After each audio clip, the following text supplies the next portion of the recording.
Flacco? And is he really Connor McJesus? Meanwhile, the year's almost half over. So what have we learned? Just talking about the Padres. They did win 3 out of 4 this weekend over the Brewers at Petco Park. No days off for the Pods. They're on a stretch of like 24 games in 25 days. It's crazy. No days off.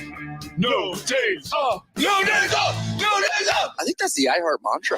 That means we can count on live shows when the holidays roll around, right? You're not serious, are you?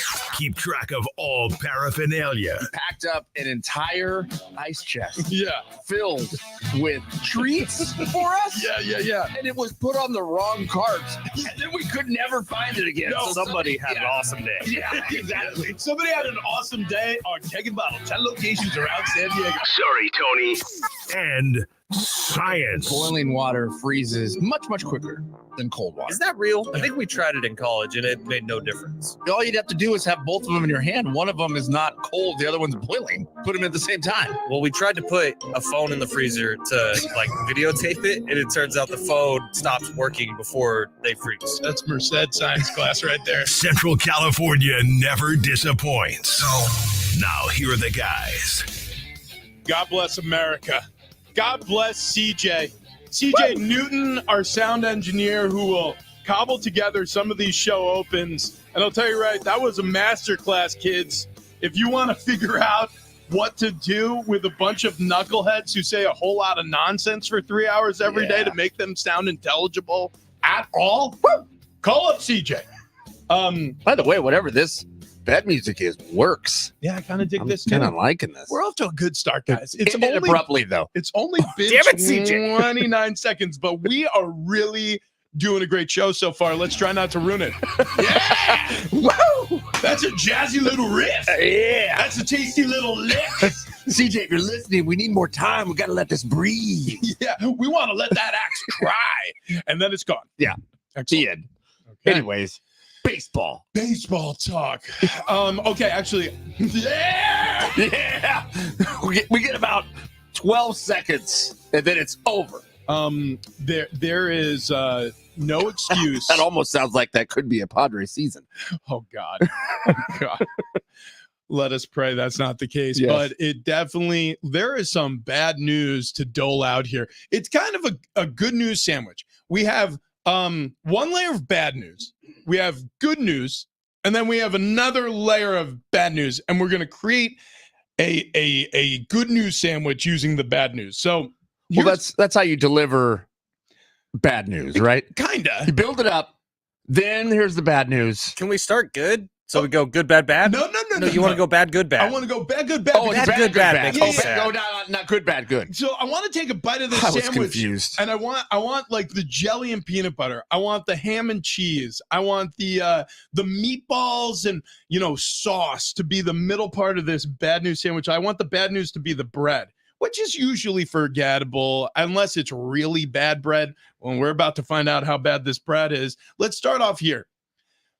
Fernando Tatis Jr. has what's called a stress reaction in his right leg. My guess is the femur bone is the area of concern. He's going to be out until most likely, per Kevin Acee, into July and potentially not back until after the All-Star break. Now, I think he spoke to Marty after the game yesterday, and he said, I plan to be out well past the break here. Medical staff giving you any timetable, realistic timetable when you might be able to return? It's a huge gap. I don't want to put it out there because people are going to expect stuff, but it's going to be some time.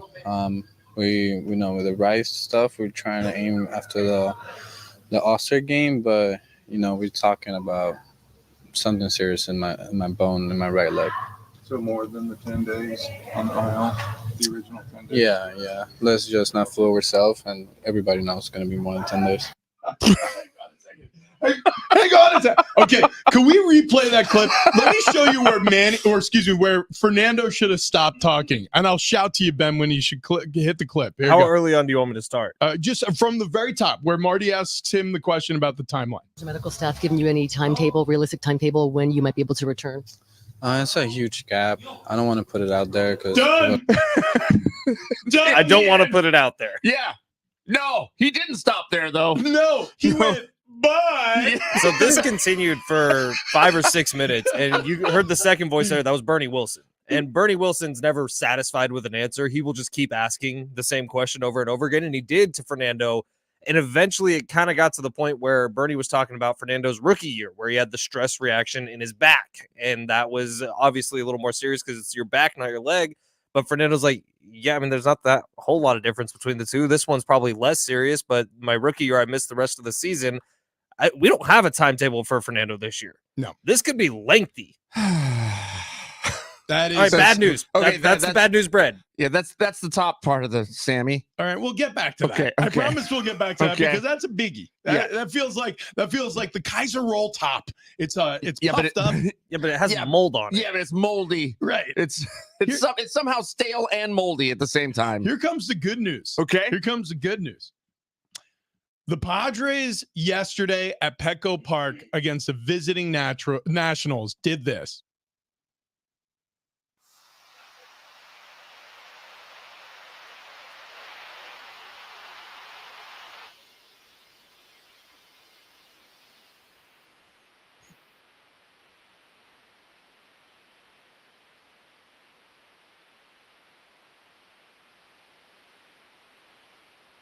After surrendering 3 runs in the top of the 10th inning Monday night, San Diego storms all the way back with 4 runs in the bottom half, and that Profar 2-run single to right center field, providing the 7-6 victory at Petco Park for the Padre faithful. And Don Orsillo hits us with probably his Profar home run call, but he couldn't help himself. How far will Profar go? He should have gone with Go Far Profar. Oh yeah. I mean, come on. Yeah, Come on. You're a professional here, pal. Yeah, sure. That's what our guy on the talkback mic says. But now I wonder how this is scored because the ball did bounce into the stands. So it's a ground rule double. But I do think it's marked down as a single because I don't know if he ever got to second base. Yeah, it's a single. It's a walk-off save. The scorecard will have it as a single. Either way, the fact that Profar, who is a leading candidate to be a starter at the All-Star game, continues to add notches to his belt. He's the highest vote getter in the National League for outfielders. Incredible. Well deserved. That's awesome. And so now this all got set up because Luis Ariz was intentionally walked to Yep. get to Profar. Jerks and Profar took that personal. If you didn't see the celebration that Profar was going on afterwards, was kind of right in front of the Nationals bench, and he was doing a lot of screaming. And now the Nationals did not leave that bench. They stayed there and were giving him the eyes back. I do wonder if there might be a little fireworks today. What are you going to do, though, if you're the Nationals? Throw at him. Wait, well, are you going to walk a Rice? Yeah, I would. I would have too. Yeah, No, I don't. yeah, No, I mean, no it's one's not- wrong here. Yeah, I don't think yeah, Jerkson's yeah. wrong for taking it personal. I don't think the Nationals are wrong for intentionally walking Luis Ariz. Like I think that was the right call at the right time.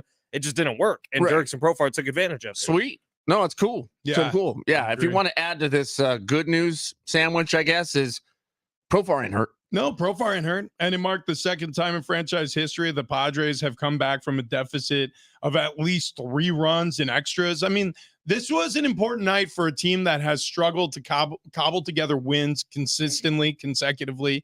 Now, obviously, this comes after their most recent loss, but maybe the afterglow of the Brewers series hangs around for a national series. Maybe this team could gain a little momentum, give themselves a little cushion heading into the All-Star break. I don't forecast that happening because of the other issue. Here Mhm. comes the next little bit of bad news. Okay. What kind of bread is this? Okay, so this This We like have whole two wheat- different kinds of bread. well, so no, well, We had a moldy Kaiser roll top. yeah, let's go with the Kaiser roll. Let's do the worst kind of Kaiser roll bottom, like where it like you could tell like the deli man missed and he cut the bottom of the sandwich too thin, so like part of the sandwich is hanging out of the Kinda bottom of the broken bread. half. Yeah, and like Yeah. you're like, gosh, my thumbs are in my bologna. My thumbs are in it. All I'm Mustard feel- everywhere. yeah, all I'm feeling is like the slipperiness of the mayonnaise on top of just raw bologna God, meat. it's bad. That's It's no real good. bad. It's real bad. But that's exactly what this is. Yu Darvish was expected to return from a left groin strain. He will not be because he's now experiencing inflammation in his right elbow. Perfect. Okay. So okay, let me What's just the movie where the dude is it Animal House where he's like, "Thank you, sir. May I have another?" Is that Animal House? that is correct. Yeah, That's the pledge scene where they're Mhm. paddling the new pledges It's at just the fraternity. life of being a Padres fan. Okay. Thank you, sir. So May I please have another? here's the deal. Mhm. Okay. When we're talking about injuries Yeah. on this team, this is a team that has Yu Darvish. This is a team that has Manny Machado. That's right. This is a team that has Fernando Tatis Jr. Go on. This is a team that has Xander Bogaerts. Yeah, buddy. This is a team that has Joe Musgrove. Wait a second. I'm Wait. noticing a trend. Hang on. Luis Campisado? Luis Campisado. Okay, so you have all these injuries, Uh-huh. yet the Padres continue to have pretty much the same record they've always had. So isn't it interesting that on this team filled with stars, we're talking about Profar, we're talking about Solano, we're talking about Jackson Merrill. Let me tell you how bad of Matt news. Waldron? Matt Waldron. Let me tell you how bad of news this is for Padres fans. Okay. Okay. And then I'll give you the good news. Okay. We got more good news? Okay. So, Oh my God, it's a double-decker The sandwich. good news is we may have a napkin. so the bad, yeah, that's right. Yeah. It may be somewhere in the car. You just don't know if it's in the back seat underneath the passenger back You seat. took that extra stack you had from Starbucks, you That's put it right. in your glove box. You don't know if it's in the center console. You don't know if it's in the glove box, but you're searching blindly because nobody likes mayo on their thumb. Anyways, so here's the bad news. The fact that the Padres are having success without their stars playing, or many of their stars having productive seasons so far this year, it doesn't bode well in terms of spending money. Do you remember how exciting it was when the Padres were signing the Machado contract and the Tati contract and even breaking off Cronenworth? I mean, shoot, they gave Musgrove a whole boatload of money. They backed up the truck for Yu Darvish. It was a blast when they signed Bogaerts. Hasn't worked out, but it was a blast when they signed him. It just felt like blank checks. It felt like a movie. It felt like Richie Rich. It's like, do we own the Mount Rushmore? I mean, how about when this experiment all started? It was this guy. Will Eric Hosmer be an all-star this season? Eric Hosmer. That was so exciting when Yes. he first signed that contract because the Padres were willing to pay more than anyone else. And What- he was coming off back-to-back like MVP type seasons with the Kansas City Royals in a World Series. He comes in, you're thinking, oh, we got that World Series blood here in San Diego. He's gonna be awesome. Was he an all-star? No, he sucked. Right. Good. So that's a problem. And the other problem is when you have stars not providing wins, or when you have wins rolling in even when stars aren't available, what it signals to the front office is, why are we paying all these guys? Right. Mhm. Why the hell are we paying Manny Machado and Fernando Tatis Jr. and why the hell are we paying Bogaerts and Cronenworth? Why are we paying? So here's the problem. If the Padres don't gain some momentum heading into the All-Star break, God forbid it goes in the opposite direction. Now, the best you could hope for probably is 500 or slightly better. I mean, a reach goal would be maybe a 5-game pad, maybe 5 games above 500. I mean, we're talking being reasonable here. It seems so doable, yet it seems so unlikely. Worst case scenario, though, and I mean worst case scenario, if they go into a slide here, the Padres could go into fire sale mode.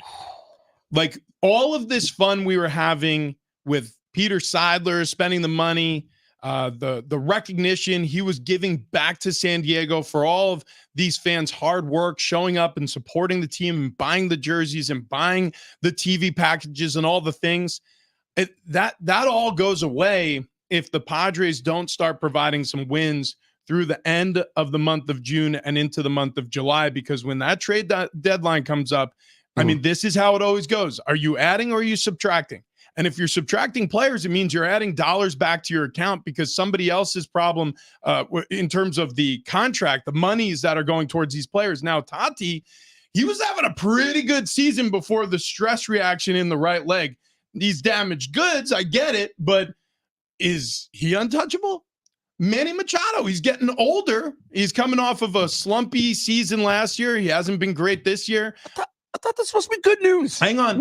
Is it we'll get there. Well, Is it, they would have to also want to be traded, CD. So there's your good news. No, I know. And I don't think that any of them do as of right now. A Bogaerts? slide could change things. Is it there anyway? I mean, Cronenworth. I mean, who is it? My So, point is, you want to know what's gross, spin Rich? the wheel. Somebody's gonna go if they're looking to trade someone. Who are the two most tradable people on this team right now? Well, you look at guys who aren't making anything and who are producing at a really high level. You know who that is? God, don't say it. Jerks and Profar, Matt Waldron. Go far, Profar. Like Jerks and Profar is the best value in all of Major League Baseball this year, and that's not even debatable. Maybe if there's a rookie somewhere doing something, maybe that can outdo it. But Jerks and Profar is making like $1 million, and he's playing like a $20 million a year guy. Don't do me like that. I'm not trying to. Don't do And me I'm like not, that. if we're just going there, if we're eating this sandwich, which I don't necessarily want to eat because it smells like poo-poo. Sandwich, by the way. I It's know. gigantic. But hang on. If you're thinking about who's the most tradable, who doesn't have a no trade clause, who's making very little money and producing at a very high level, there's two guys on my list. It's Matt Waldron and Jerks and Profar. Well, right. And those, I mean, conceivably will get you the most return value in terms of farm system. And that's what you're looking to do. If you're going to trade major league players, you're going to want to bring in as many farmhands as you can to help this team in the future, or potentially rebuild this roster around some of the stars I mentioned. I'm just saying, I don't view anybody on this roster any longer as untouchable. I just don't think it's the case. I think AJ Preller has used those words, or, that's been inferred to us many times in terms of prospects or major leaguers. And guess what? A lot of those guys are gone. They're facing one on the mound tonight. Another one is playing in the field for Washington. It's CJ Abrams and Mackenzie Gore. Mackenzie Gore is pitching against the Padres tonight. Yep. Let's be all very clear. 5 years ago, we were led to believe Mackenzie Gore is the future of the San Diego Padres. Mackenzie Gore will not be traded in any situation. Oh, wait, Juan Soto's available? Yeah. Bye, Mackenzie. Okay, so check this out. Just one. Here's the last bit of good news. So this is a gigantic sandwich. Last bit of good news. The Padres, confoundingly, through all of their issues this season, have remained at 500 or slightly better at times. So there is as good of a shot of them going into the tank as there is them flourishing heading toward the All-Star break. There's as good a shot of them just staying 500 as there is them, being a game out of 500 on the negative side or on the positive side. Like, this has just been a down the road season, a down the middle type of season for the Padres. So I mean, expect anything out of them, because anything is possible at this point. It doesn't feel like this team is bad enough to be well below 500, but it doesn't feel like this team is good where they would be well above 500. So they're a 500 team. I mean, that's what they are. And I have to imagine that when teams play the Padres, they look at this and go, man, we're going to split this series. Probably. That's where it's at. Yeah. Because some days they are hot and other days they are not. By the way, you get into extra innings, Padres can't lose. No, they're undefeated, man. No. Yeah, and they'll walk it off. All right, so listen, we'll get back to the Padres. We'll get back to this Fernando Tatis Jr. news. He has a stress reaction in his right leg. Looks like he's going to miss a lot of time. We also have New Kids on the Block tickets to give away today. We have a busy I thought show. they were Paula Abdul tickets. Well, But yeah, Paul Abdul, yeah. featuring the New Kids on the Yeah, Block. But DJ anyways, Desi Jeff, Paul Abdul, featuring and the New Kids on the Block, they're gonna wrap things up there. They'll be there too. They'll close out the show the only way they know how. But first, this.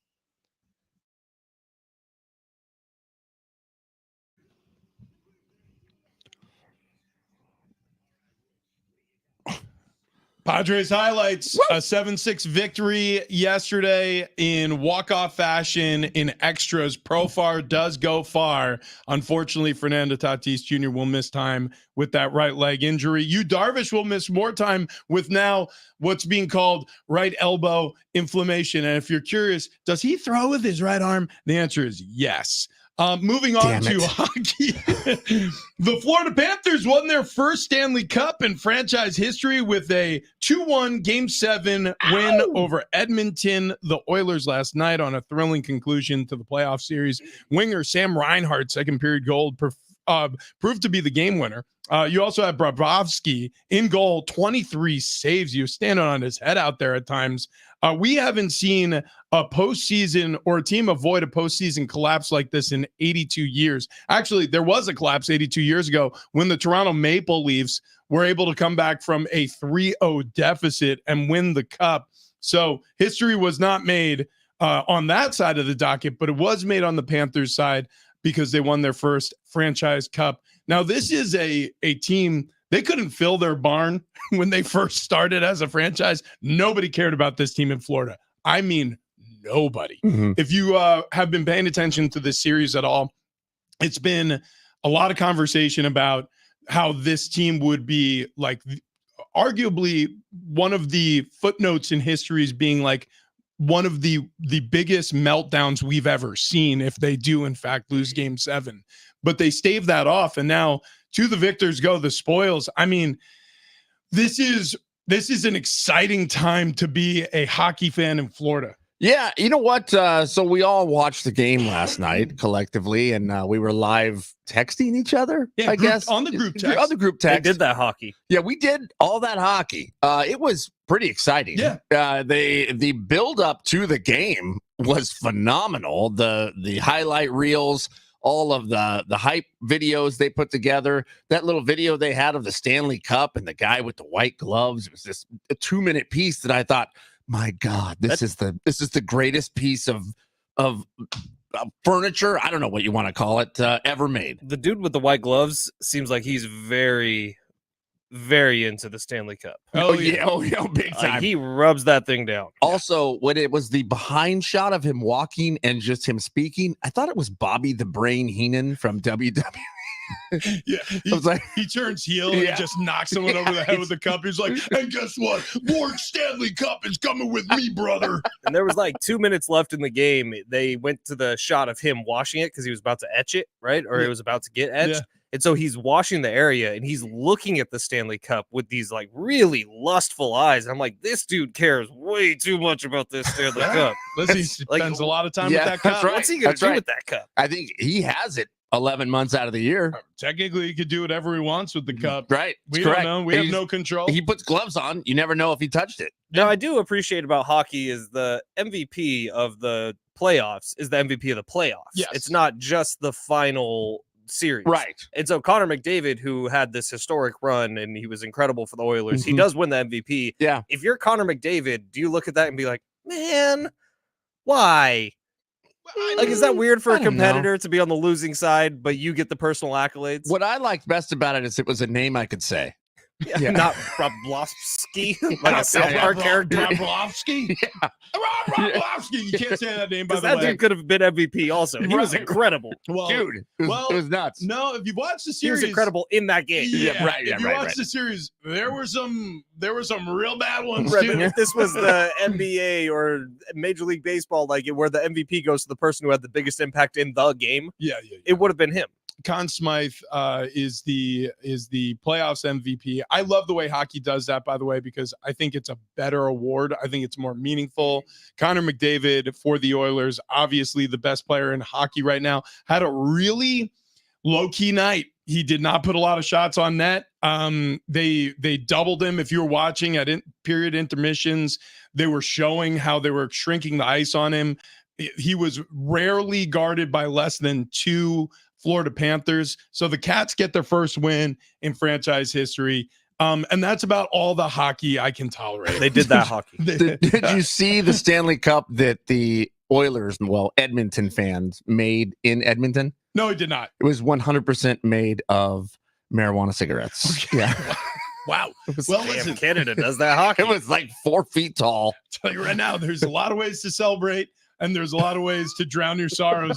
And I think that Stanley Cup could have been used for either. Yeah, either way. Did anyone see Kate last night? I didn't see her once. I saw a post of hers in a box. She was in a suite and just throwing high fives after that first goal. After that, there wasn't a lot of Oiler highlights. No, it was like the first 7 minutes of that game were incredible. There was Right. 2 goals in the first 7 minutes and then nothing for a while. I found myself being stressed out watching it. Same. Yeah. It is high anxiety. Mhm. Yeah, I wanted more to happen, but I will say this: it delivered on kind of gripping entertainment because there was that power play kill after I think it was a high sticking foul it was a tripping foul early in the game. Oh, yeah. I mean, He's so good. You are good. Man, you are know so all the you words. you know all the hockey. No, you know what? I play a little lacrosse, so there's a lot of crossover there. Right. Well, High anyway, sticking also. Or lacrosse over. well, what's interesting about high sticking, I learned this last night. I did not know this rule. Yeah, and you this, did. This is a funny rule. Well, listen, I mean, I've been known. Look, the point is though, if you are on the receiving end of getting a high sticking call, like if you take one to the face, for example, right? And by the way, we read this in an editorial. But if you take one off the crown, right? All of a sudden, it's a 2-minute foul automatically. So somebody's spending time in the box, but you saw, I forget who it was. I think it was Edmonton. You saw the player feverishly just patting his face and trying to show the referee something. And I'm like, what is he trying to show him? He's like, I'm very sweaty. No, he was looking for blood. If on a high sticking foul, if blood is drawn, it's automatically upgraded to a 4-minute foul. Oh, So He he should have was- just had a razor blade and like You slit make open yeah, his quick forehead. cut. I Quick wouldn't be cut. shocked. if Isn't that what people do wrestlers do? Yeah, yeah. Like they'll keep. But there's a name for that. Oh, what is it called? I don't know. When a wrestler I think cuts that's called himself? cutting. I feel like you should see a therapist. Yeah, it's a bad thing. It's Yeah. like puking after meals. It's really bad for you. Listen, I don't puke after meals. So, Okay, here's man, what you I- keep bringing this up. I'm an athlete out there. All right. What I noticed most last night is all of these guys were in incredible shape, and they all look like they work very hard to stay in incredible shape. Huh. You want to work not as hard Oh, it's as right. hockey players? Yeah, It's called gigging. It's called Actually, gigging. That's Gigging. really what it's I called. swear to God, I watched a pro wrestling documentary one time, and they call it gigging or juicing when you hide a razor blade in your you know how a lot of them tape have it up, this? yeah. You know, like they'll go down to the mat, and then all of a sudden you see them rolling around, and they got their forearm on top of their forehead, and they're just like, oh. Meanwhile, they're slicing their forehead. Yeah, don't open. they try to find like the same scars also, so it's easier to just let it bleed out? Well, it's so that their forehead's not covered in Right. scars. Right. So right. just one scar. Right. So it Okay. is. Those guys working very hard. Yeah. What else I noticed besides working hard is they all looked like right after the game. Well, this morning they're waking up and they're going to their lumberjack job. Maybe. You know, It's it's true. like every single one of A them. lot of beards. Yeah. A lot of missing teeth. Yeah. It's also called getting color when you cut yourself. So listen, in hockey, I think you're right, Fletch. You are an innovator.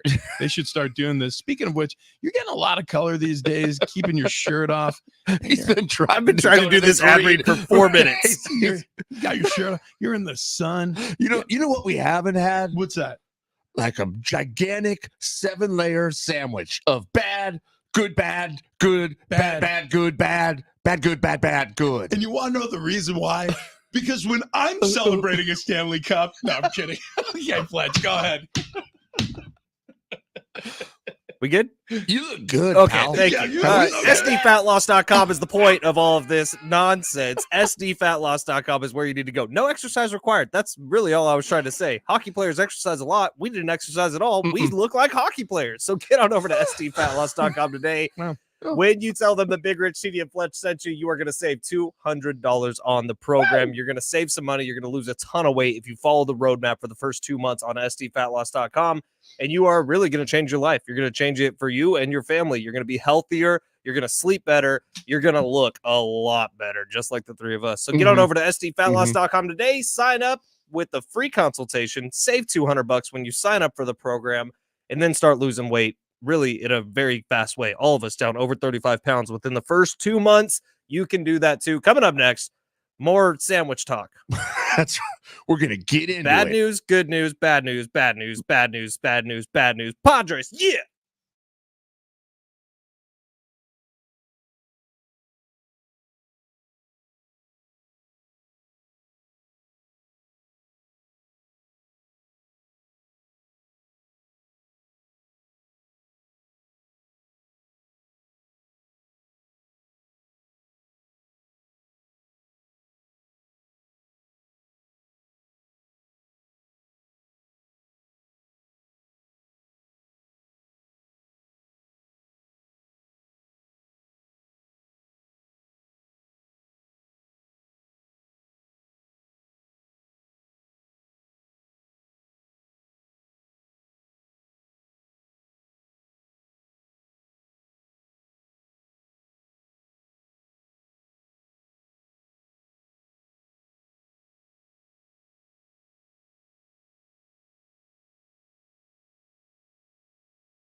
We want to hear from you, and we want to hear from you using the TalkBack mic. So hit us up on the TalkBack mic. Just open up the free iHeartRadio app. That's what I said, free iHeartRadio app, and then listen to San Diego Sports 760, and then tap that little red button there, that little microphone. That is the TalkBack mic. Leave us a message. You got 30 seconds to leave a review, a Yelp review. Give us some helpful tips, maybe gardening tips, cooking tips, maybe your favorite recipe. And look, if you run out of time in 30 seconds, well, tap the TalkBack mic again, and you'll have 30 more seconds. Oh, man. The TalkBack mic only on the free iHeartRadio app. Ow!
This update is presented by Mozzie Heating and Air. Starting off with the Pods, they get another walk-off win last night. Jerkson Profar, the hero this time. They beat the Nationals 7-6. Another one against the Nats tonight. Padres rookie Adam Major on the mound facing off with former Padre Mackenzie Gore. Hockey season over. Florida Panthers win the Stanley Cup with a 2-1 win over the Edmonton Oilers last night in Game 7. And in the NBA, officially official, J.J. Redick named the head coach of the Lakers. Tomorrow is the NBA draft. Stinky smells coming from your pipes? Schedule a plumbing inspection with Mozzie. Mozzie skilled technicians give comprehensive plumbing inspections and provide expert solutions to help you maintain a safe and efficient home. Visit MAUZY.com.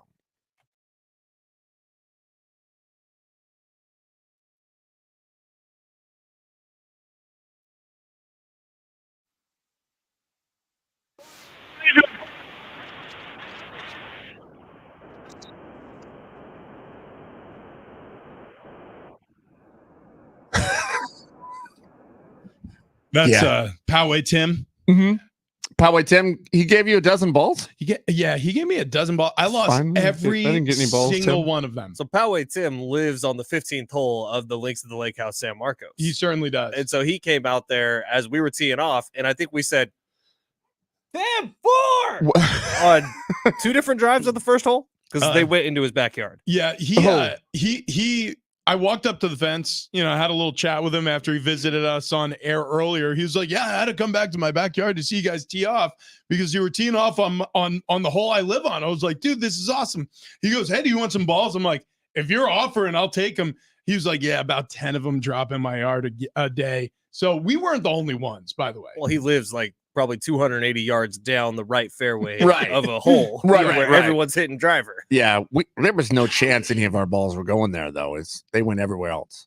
I think he was someone safe. did put one of ours in his backyard. It was? I think so. No, I thought nobody it was hit it. I thought it was further I thought down. Tony's went into his backyard. Oh. But it was nearby, near enough by that it was on the path that we took our cart. And then he just handed me 15 golf balls, and I promptly lost them before we finished the front 9. What was our over-under on how many we'd lose? 50 and a half. So I lost 14. Oh, dude. I lost. I don't know. 24, maybe more. I think I was right around 10. Well, that was the whole fivesome? The whole 5-some, we smashed the over. Okay, good. Yeah. Like Thank God. smashed the Thank over. God. And then in terms of drinks, I told you guys that there would be a slowdown when we got to the course. Yeah. And there guys slowed definitely down? was.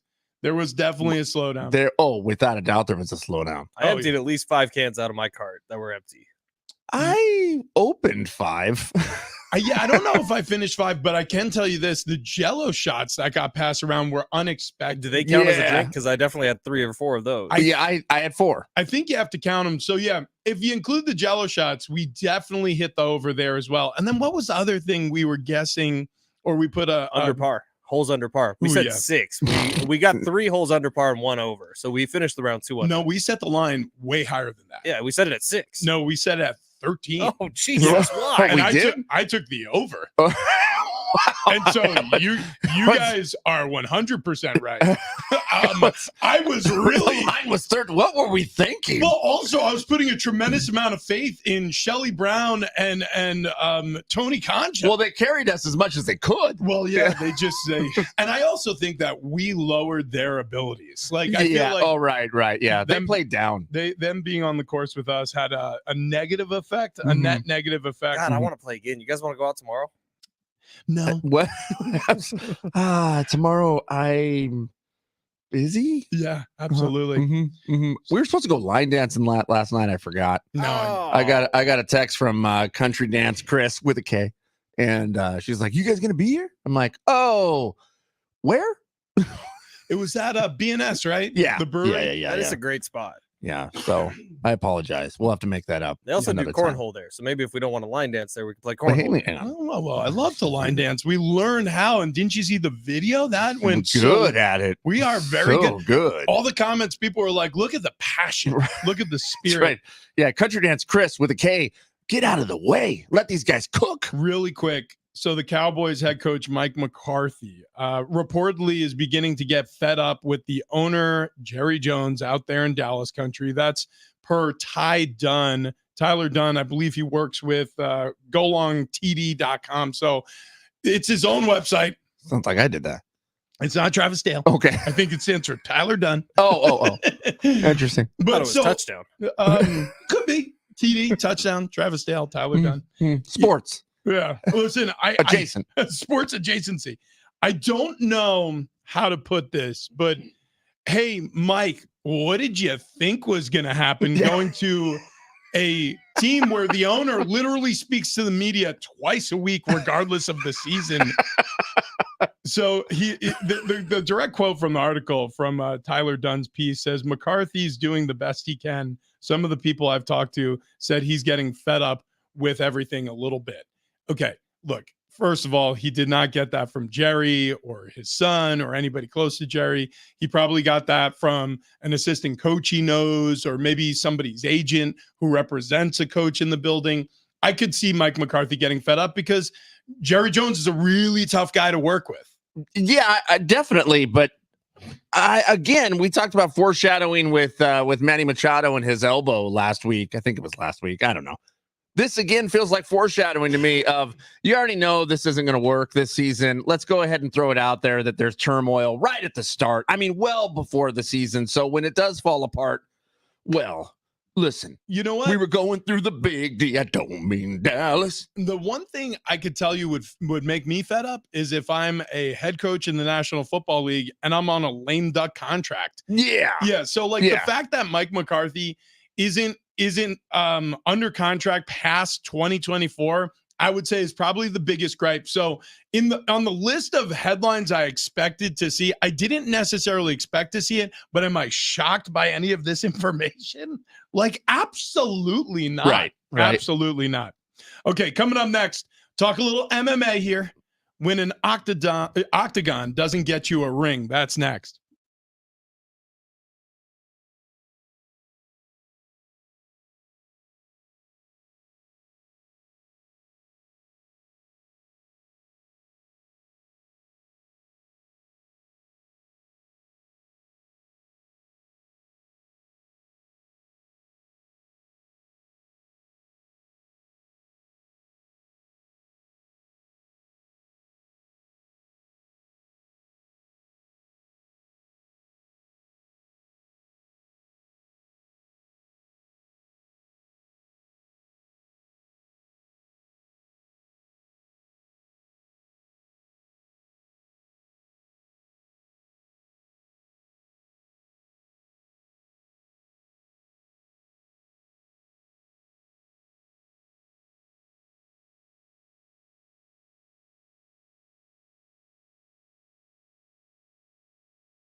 Hit us up on the talkback mic. Again, I can't stop talking about it. I love the talkback mic, guys. You know how it is. I'm always saying, hey, guys, the talkback mic. Open up the free iHeartRadio app and hit that red button, that little microphone there, because that's the talkback mic. That's right. Yeah. That's right.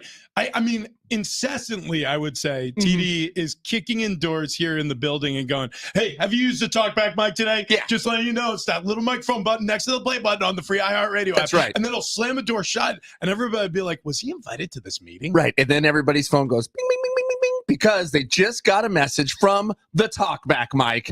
Yeah, you got 30 seconds if you want to leave us a message, ask us a question, whatever you like to do. The Talkback Mike only on the free iHeart Radio app.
So, yeah, every once in a while, the octagon won't get you a ring. We'll get to this MMA story. You were talking Ring doorbell. Oh, I was, yeah. Yeah, we'll get to that as well. But first, I want to remind everybody that all-star voting is going on for the Padres, for every team around Major League Baseball, but especially the Padres. So if you want to vote on your favorite Padres players, go to padres.com/all-star. I mean, we're trying to send Jurickson Profar to the game. Yep. Luis Arraez, Fernando Tatis Jr. He just got hurt. Doesn't mean he can't be an all-star, but probably won't be playing in the game if you listen to his most recent interview. But Manny Machado, look, the all-star game is happening in Arlington, Texas next month. The deadline to vote for your favorite Padres stars is coming up on Thursday morning at 9 a.m. You can vote up to 5 times a day. That's at padres.com/all-star. If you want to throw a vote toward your favorite player, making the big game. So yeah, an MMA fighter decided to propose to his girlfriend. Well, he was fighting. Yeah. After a win. Well, no, was he it? lost. He lost. Wait, he lost the fight? He lost the fight. Oh, I misunderstood. No. I thought the dude won the fight and then proposed. No. He lost. Oh, no. He It was lost like the a fight. weird, it's one of the weird, I think it was in Russia, but the weird 2-on-1 fights that they do. Like, you remember the dude that played the Mountain in Game of Thrones did a 2-on-1 fight and he kicked the crap out of 2 like 5'6" That guys? wasn't the guy who played the Mountain. That was Eddie Hall. He's a strong man. I could be wrong. Yeah. I've been wrong before. Yes. But he was also world's Several strongest man. moments The ago. guy that played the Mountain was also world's strongest man. Just, I could be wrong. Eddie However, Hall was they do the these- fighter, the tattooed man who fought against. But look, the point is, this guy lost this fight. He lost the fight. And then then after he loses, the ring is clearing. His girlfriend's up there. He gets down on one knee and pulls out a ring. by the way, this is very funny. Fletch is now feverishly typing in Eddie Hall. Right. And he's looking it up. We gotta because look it up. Yeah, it can't be wrong. Right. Yeah. He has to be right.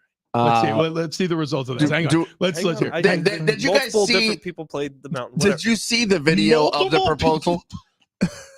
Eddie Hall played the Mountain? I don't think so. I don't know if this is real.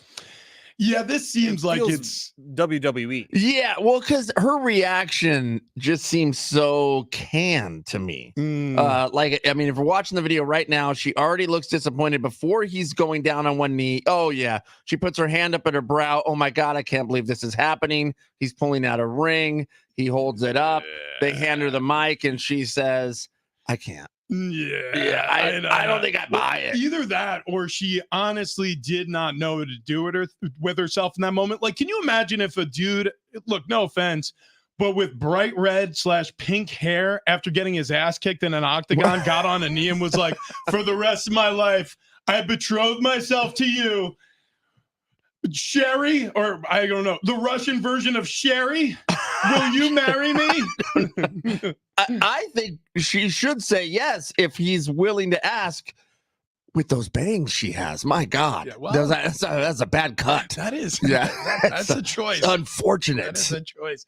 Oh my gosh. Well, I apologize. The Eddie Hall dude fought the Mountain at one point. They fought each other. Whoa!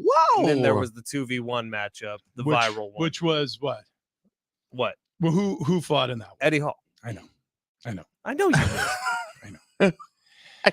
Coming up next, we can't help I ourselves. can't believe that this happened right now.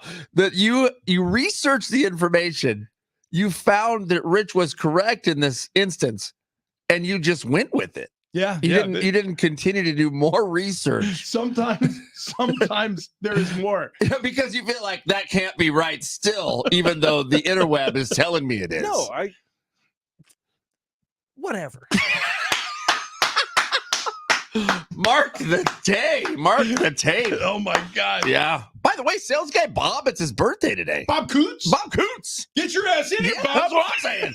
Yeah, get in here and bring cake. That's right. That's right. We need to sing to you. Buy your own cake. Can you imagine? That would be amazing if you walked in with a cake and candles. All right, guys. So let's. Everybody sing to me. All right. Listen, coming up next, we sing happy birthday to Bob. We also get into the NFL because we absolutely cannot help ourselves. The Stanley Cup is in the rearview mirror, folks. The Panthers won their first as a franchise, so you know what that means. Da-da-da-da-da-da. Ooh, golly. Yeah. We're almost in the 60s of days here. No, yeah, we're My cruising. God. I think 71 days until the kickoff of the regular season in the NFL. That feels good to say out loud. 71 days, 17 hours, 5 minutes, 48 seconds. Man, it's crazy because I feel like just yesterday was 72 days. It actually was. It actually was. Incredible. We got our morning monologues. Also, new Kids on the Block tickets all on the other side.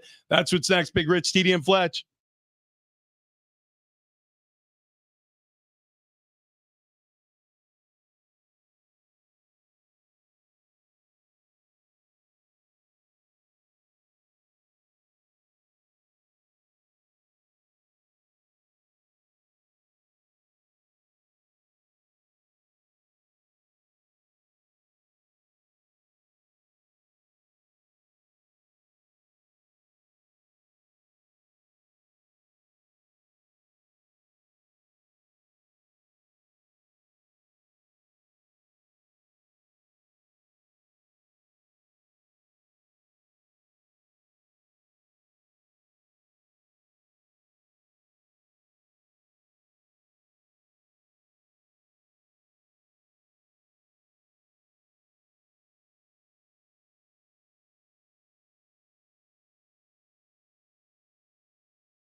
This update is presented by Taco Bell. We will begin this morning with the Padres. They get another walk-off win last night at Petco Park. Jerkson Profar hits a 2-run double in the 10th inning, scoring the winning runs to beat the Nationals 7-6. Another one against the Nats tonight. Padres rookie Adam Mazur on the mound, facing off with former Padre Mackenzie Gore. The hockey season is now over. Florida Panthers take home the Stanley Cup with a 2-1 win over the Oilers in Game 7. And in the NBA, it's officially official. JJ Redick is the next head coach of the Lakers. The innovation you've been waiting for is here. The Big Cheez-It Crunchwrap Supreme and Tostada from Taco Bell, 16 times the size, 16 times the cheesiness, 16 times the innovation. Get one today at participating stores for a limited time while supplies last.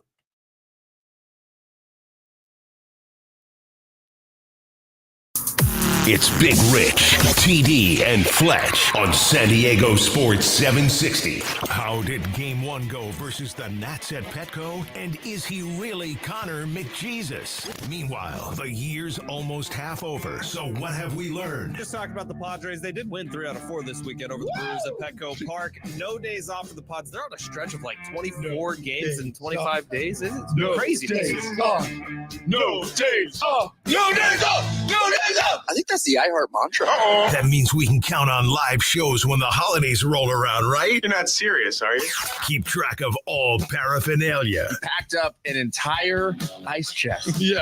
filled with treats for us. Yeah. And it was put on the wrong cart.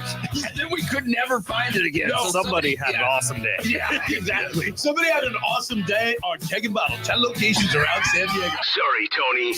And science. Boiling water freezes much, much quicker than cold water. Is that real? I think we tried it in college and it made no difference. All you'd have to do is have both of them in your hand. One of them is not cold, the other one's boiling. Put them at the same time. Well, we tried to put a phone in the freezer to like videotape it, and it turns out the phone stops working before they freeze. That's Merced science class right there. Central California never disappoints. So now here are the guys.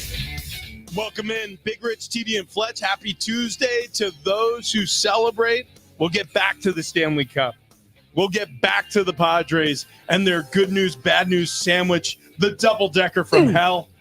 But we got to talk some NFL. Yeah! Because guess what? With the hockey season in bed, we won't be kicking it out of bed for months and months and months now. We are right there. Oh, gosh. Can you feel it? I mean, I can. 71 days, 16 hours, 56 minutes, 22 seconds. Again, this is to kick off to the regular season. We got football, guys. That is Chiefs, Ravens, Arrowhead Stadium, or what do they call it? The Geha? Whatever the name of the field is. One more time? Yeah, could you Wait, go ahead? It's like just what- Geehia. How is this the way we're starting this segment? Don't know. Geha. I don't know how to say it. It's Geha Field at Arrowhead Stadium. Whatever. Man, I'll tell you what. We've gone from wait, what? As offended as some people are by the name Arrowhead Stadium, I'm sticking with Arrowhead Stadium on this one. That's right. In fear of saying that word. Yeah. Arrowhead Stadium is going to be the site of the Thursday night kickoff between the Baltimore Ravens and the Kansas City Chiefs. A rematch of the AFC Championship game, just 71 days and 16 hours and some odd minutes away. Looking forward to that. And also, we have training camp opening at the end of July. So, I mean, there's going to be football here pretty soon, which means that we could start, I don't know, to dabble with some topics. Preseason football, August 8th. Oh, my God. That's 44 days away. That's 44 days away. 44 days away from Golly. preseason football. Okay, so we're a month and a week, basically. Month and 2 weeks? Yeah. Oh, that's good news. That All is right. great news. So let's rewind back to last season, right? We saw Jalen Hurts have a disappointing outing with the Philadelphia Eagles. We saw Joe Burrow hurt. He returns after wrist surgery. We saw Brock Purdy get all the way to the Super Bowl and fall a little flaccid to the fully engorged Kansas City Chiefs. What is happening Yeah, say right that now? one more time. What is going All on? that means is What to fall limp. What? That's all. I mean, You when mean there's, Dre Greenlaw got hurt in the first half and the 49ers lost. is that the full Wait, explanation? is that where you're? Wait, is that what? That was when the You- Super Bowl changed for me. Hold on. Is that why you think that they lost? That's a big part of the reason. Yeah. All right. Okay, well, this is going to be an interesting question then. I mean, what? I you know what I think is, even if he was there, Patrick Mahomes would find a way to win this game. So Maybe. It's been a lot harder. That is going to be the focus of this conversation.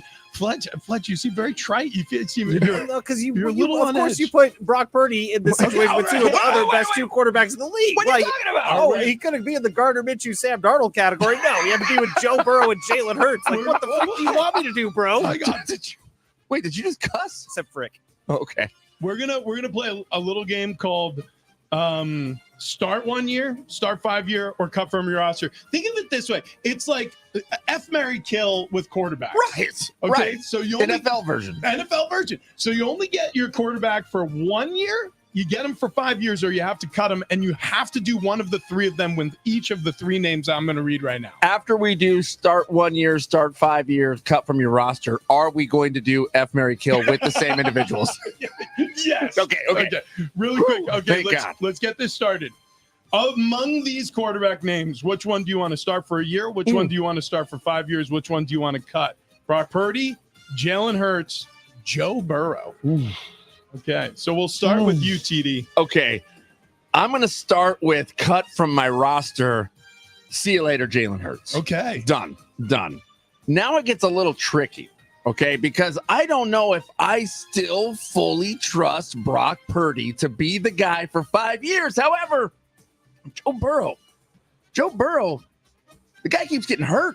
I think I'm going to have Brock Purdy for 5 years and Joe Burrow gets a year. Wow. Okay. And that's shocking to me because I did not know how much I loved Brock Purdy until this moment. So I'll go next because I'm very curious what Fletch does with this list.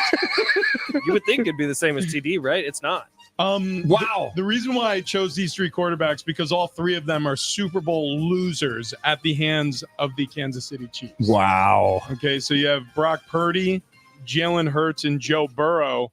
I'm going to go for the next 5 years. I think I want Joe Burrow. I think he's intangibly great. Here's the problem with this. Huge risk because of the injury situation. He hasn't been healthy for a full season. It feels like every other season he's hurt, or he has been, but it feels like recently he's been hurt a lot. Jalen Hurts, I'll cut. Brock Purdy, I'll start for a year. That's my list. It sort of feels like it has to go that way. Curious what your thoughts are. It's that. Is it? It's exactly what Rich just said. And it's because Joe Burrow, I do think, outside of Patrick Mahomes, is probably the most talented quarterback that we have in football right now. Yeah. But it's been a variety of injuries, which is what makes it tricky, right? It hasn't just been one thing. He had the knee injury. He had the wrist injury. Joe Burrow, if he can stay healthy, is one of the most talented human beings on the face of this planet when it comes to throwing a football. But how often can he stay healthy? But yeah, Joe Burrow for the next 5. Give me Brock Purdy for the 1 and Jalen Hurts by... Bye. Yeah. Have fun tush pushing. Jesus. Wow. What is going on? I really don't like the in Eagles. this segment? There's a lot happening. I'm putting out paperwork. I'm in a grumpy mood because I'm doing paperwork. By the way, we are not going to do F, marry, kill. there is no. Brock Purdy all day. No, I will get on one knee. You're gonna marry Brock? Yes. You're gonna marry Brock. He seems so sweet, doesn't he? Okay. Are you going to kill Jalen Hurts? I don't know. He's a pretty handsome guy. Wait, no, we're not playing this game. Wow. Moving on to the next three quarterback names. Again, you got to start one for a year, start one for 5 years. You got to cut one from your roster.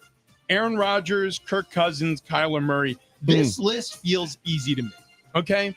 These are three guys who are in a variety of age ranges. Okay. So I'm going to do it based that way. Like I'm going to cut Aaron Rodgers. I'm going to start Kirk Cousins for a single season, and I'm going to start Kyler Murray for the next 5. I mean, because here's the reality of the situation. Wow. I don't think you get 5 years out of either of those two guys. Okay, I don't. 5 years at Aaron Rodgers seems impossible. Yeah. Impossible. However, you don't want to start him for a year. I'm in on Aaron Rodgers for 1 year. Kirk Cousins, 5's going to be a stretch. What's he got? 3? Yeah, I mean, is he but 33, 34? But I'm sorry, Kyler Murray is not a winner. I think Kyler Murray's great for about 8 or 9 games, and that's what you get out of Kyler Murray. That's it. To me, he's out. I'll take Kirk Cousins for 5 years. I think I'm with TD. However, the worry goes with Kirk Cousins that he turns into Matt Ryan, right? Like he had the really big stat seasons with Minnesota, but now he's on a new team with the Atlanta Falcons. Does he fall off the map a little bit? Yeah, but it's a guy always fighting for his job. Does he end up on another team where he really starts to fall off? Like Kirk Cousins could be on a very slippery slope very quickly, or a guy that seems like he takes care of his body pretty well. He could just slide into a new system and be fine. Listen, both of these two quarterbacks coming off of Achilles injuries. I don't look Aaron Rodgers. I'm more concerned about his recovery than I am about Kirk Cousins. And part of the reason is because he disappeared from mandatory minicamp. Like it was that perhaps injury related?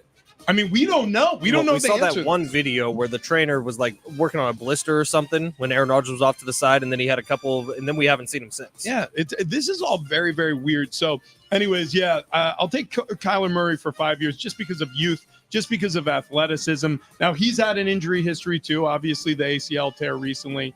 All right, moving on to the next 3 names on the quarterback list. Start 1 year, start 5 years, cut from your roster. What are you going to do with these guys? Gardner Minshew, Sam Darnold, Russell Wilson. This is actually the easiest list I've seen. Okay, so all right. Really? But you go first. This is by far. I'm starting Gardner Minshew for 5 years.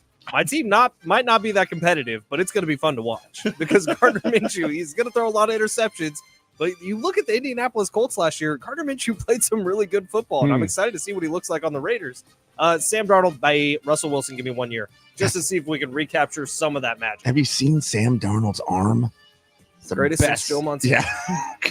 Kyle Holy. Shanahan. I don't hate Sam Darnold. Like I actually like him a little bit, but on that list, this seems pretty easy to me. Sam Darnold's the top of this list for me. Wow. Yeah, okay. I think Minshew is a train wreck waiting to happen. I guess I would cut him. I guess I would sign Sam Darnold for 5. Russell Wilson, again, another train wreck that you go, well, you're supposed to be good. Let's see what happens for a year. Everybody keeps telling me about Sam Darnold's potential. Sam Darnold has been in the league for close to 10 years. So Sam Darnold, I'm sorry, goodbye. I'm with Fletch here. I'm going to go with Minshew for the next 5, and I'm going with Russell for a year. I'm curious on Russell Wilson. And this after a full season with Russ in Steeler country, maybe the conversation around Russell Wilson changes, maybe not. But I would be curious to see what he looks like for a year. But Gardner Minshew, I know he competes. It's not like Sam Darnold where I'm waiting to see his potential.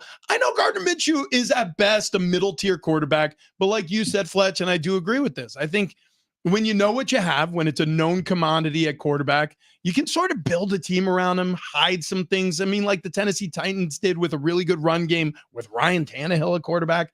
I mean, they're basically the same guy, Gardner Minshew and Ryan Tannehill. I don't use this word often, but I am flabbergasted that neither of you cut Brock Purdy. No. Brock Purdy? No. I put him higher. I thought about cutting Brock Purdy on this list. I put him higher Wow, on the list. really? So again, going back, revisiting the first 3 quarterbacks we discussed, you got to start one for 1 year, start one for 5 years, cut one from your roster. Brock Purdy, Jalen Hurts, Joe Burrow. I mean, look, Jalen Hurts is a very talented guy. He's one of one. His skill set is one of one. Right? And I get that. Here's my and this has changed a lot. Like I said, one season could change a lot about your opinion of a player. Russell Wilson, think about how we felt about him the year before the Denver year and then the year after his first Denver. Yeah. Very different. And that's how I feel with Jalen Hurts. After this past season, everything we saw a season before where they were the runner-ups to winning the championship, I don't know, man. Like, there was also some weirdness in that locker room. You remember where there were reports coming out of Eagles country where it was like, yeah, you know what? Jalen Hurts his leadership is coming into question. Like even that stuff. Because in that quarterback role, you don't want any volatility. Right. You want it to be a rock solid individual, rock on the field, rock off the field. And it feels like a Brock. I do love Brock. I'm stoked that Brock Purdy is my quarterback for the next 5 years. And I don't have to make or any. Is he? He is. Unless his elbow explodes. Tell you what, unless Sam Darnold gets back. Yeah. Have you seen He's this guy on throw? the Vikings. You see this guy throw? Honestly, I don't even know who the Niners backup quarterback is right Don't now. even need one. They're not important. Just spend those roster spots elsewhere, bub. Get a couple kickers. Get 3 or 4 of them. Or maybe draft another punter. That worked out.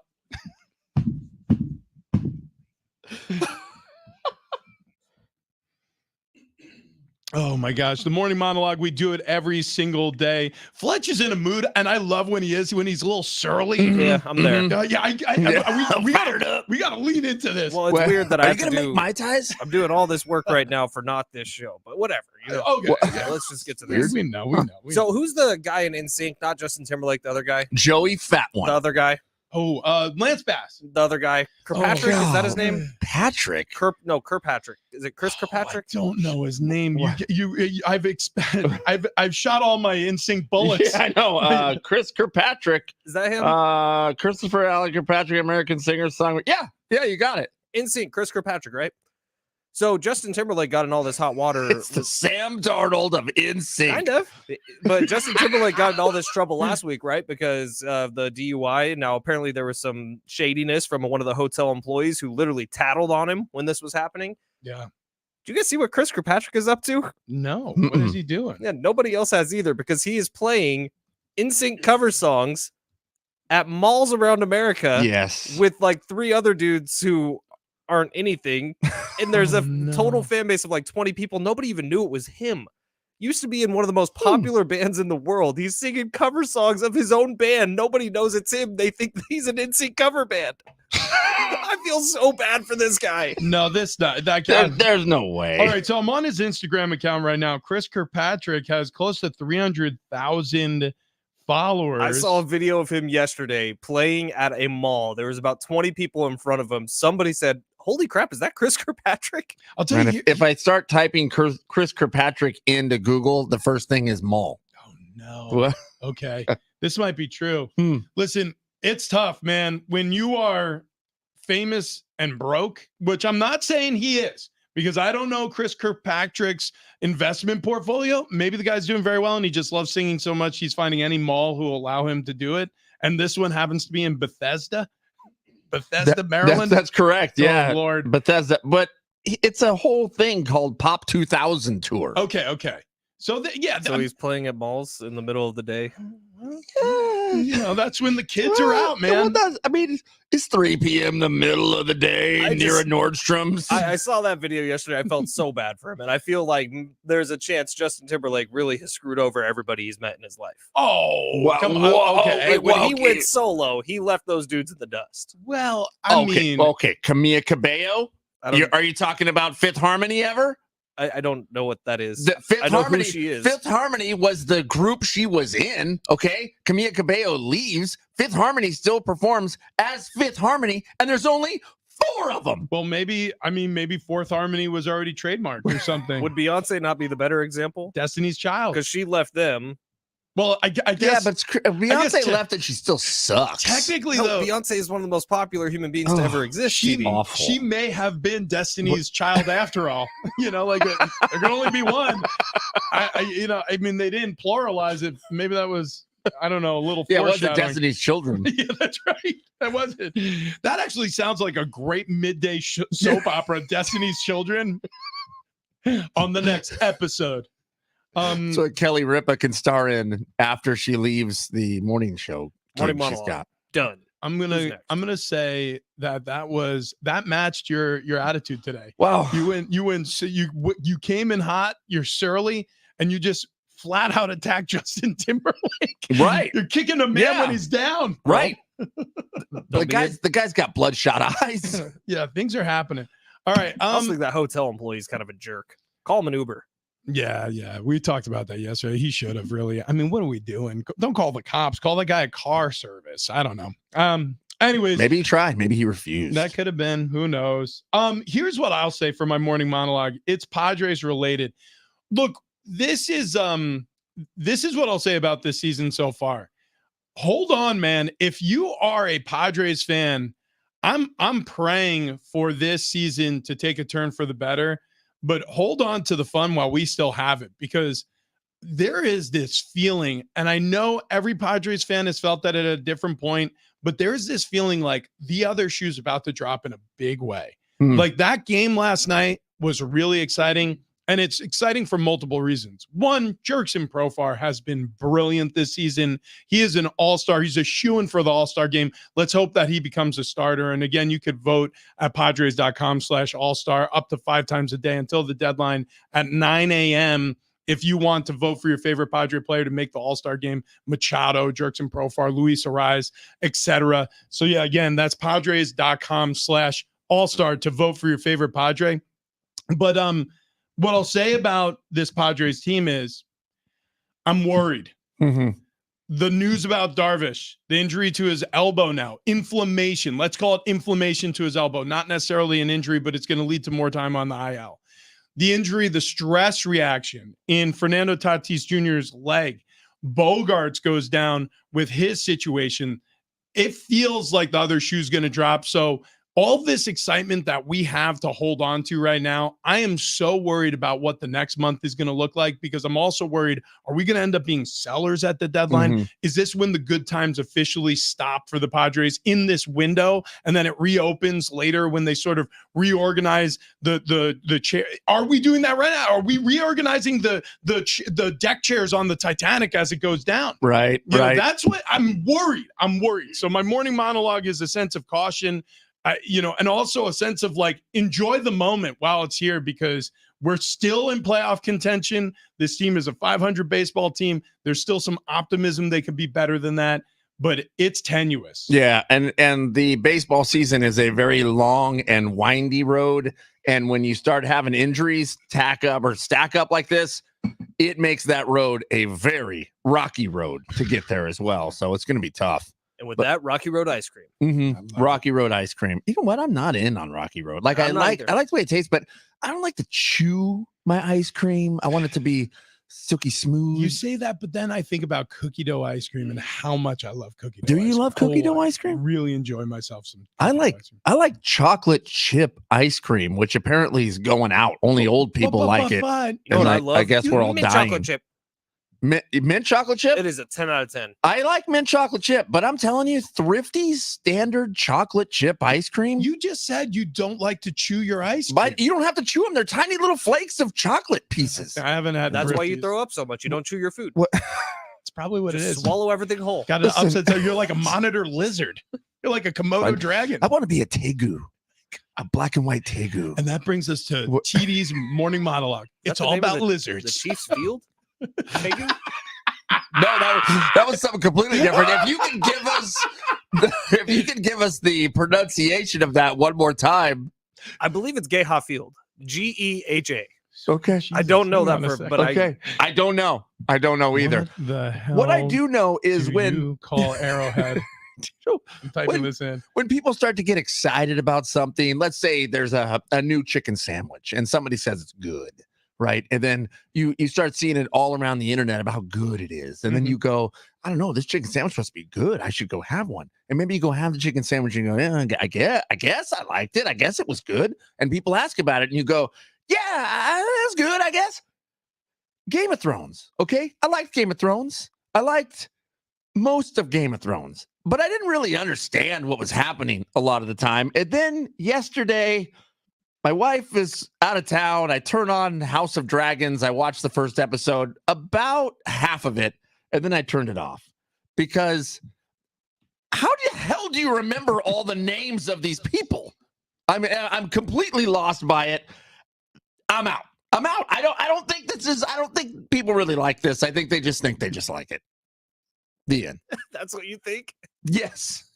So the most popular show in human history, you think the people just pretend to like it? Yeah, I think they like it because of some of the actors or actresses. Okay. But otherwise, how would you follow along with this? I can't hardly understand them. Watch it multiple times. No, thanks. And stay off your phone. I'm out. I went back to YouTube videos on how to change fire sprinklers. You know, with the House of the Dragon, there are legitimate complaints about why people don't like it. And it's because there's some really tough scenes to watch. In the first season, the first episode of the first season, there is that you see a C-section happen. And it's tough. Oh, yeah, actually, you know what? Now I remember watching that and turning it off then. It's hard to watch. And then the first episode of this season, and no spoilers, not a C-section.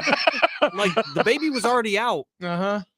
Oh, okay. And it's tough to watch, man. Like they go too violent, I think. I think the names are too stupid. Well, speaking of Damon, which, Damon. I don't you know, guys- Gargarion and Caesarion and Caesarian. Caesarean section. Do you guys want me to play for you the pronunciation on Geha Field Yes. or Geha or whatever it is? It's Geha, like Fletch said. Here we go. I'm going to play a video, but we all have to be quiet. Otherwise, we'll get reverb.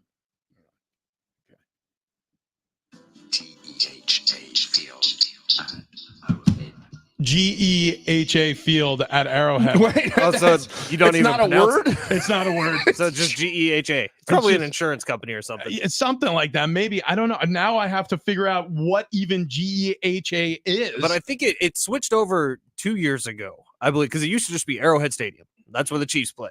yeah. And then GEHA Yeah. Field became a thing. And now when they like do the sweeping shot of Kansas City, you know, as they're coming in, they're like, it's GEHA Field at Arrowhead Stadium. Mm-hmm. Wow. That's because GEHA will write him a check. That's right. Yeah. Yeah. So What is it? It's Homeowners it's- Association. No, it's General insurance. Electric.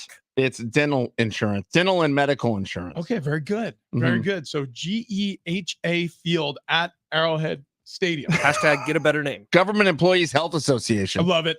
I love it. Wait, this is a government check? Man alive. I don't know what's happening here. Actually, no, it could be a private company guess that's so. just Just using yeah. that as their name. Yeah. Either way, listen, well done, Clark Hunt. Well done. Way to confuse everyone. All right, so the Good Feet store. Let's stop off and talk about my feet for a second here. To build the foundation of a house, you need to have obviously strong footing, right? You need to have something to build the rest of the structure upon. A lot of people don't think of their feet this way, but after going to the Good Feet store for the first time, that's the way I look at my feet now.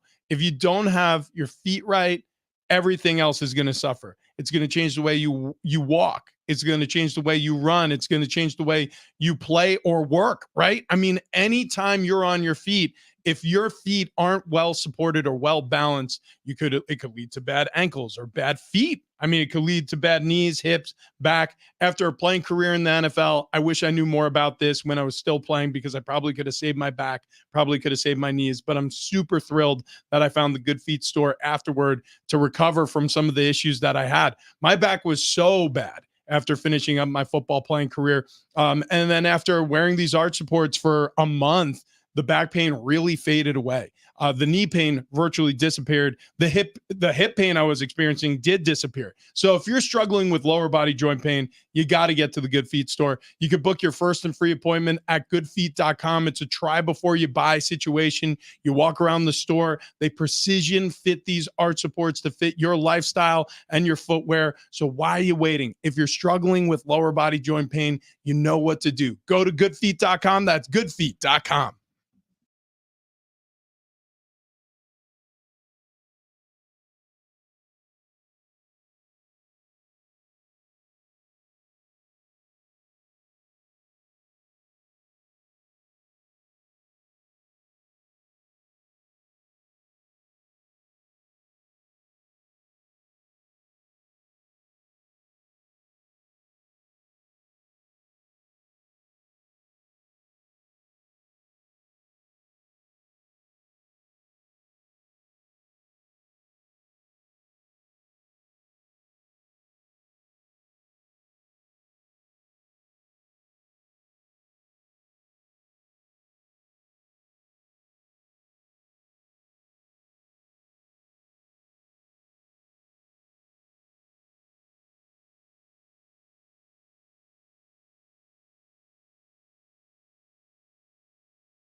Our iHeartRadio Music Festival, it's back, and it's happening September 20th and 21st at the T-Mobile Arena out in Las Vegas. Live performances by Keith Urban, New Kids on the Block, the Black Crowes, and a whole lot more. And now's your chance to buy tickets at AXS.com. Get them now before they sell out.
This update is presented by the County of San Diego Health and Human Services Agency. Beginning with the Padres, they got another walk-off win last night at Petco. Jerkson Profar hitting a 2-run double in the 10th inning, scoring the winning runs to beat the Nationals 7-6.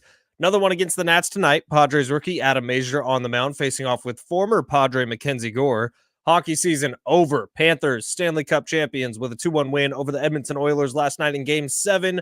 Oilers star Connor McDavid becomes the 6th player all-time to win the playoff MVP from the losing side. And in the NBA, JJ Redick officially named the head coach of the Lakers. LGBTQ plus youth who face family rejection may become homeless or enter the foster care system. Individuals, couples, or families can become a foster family.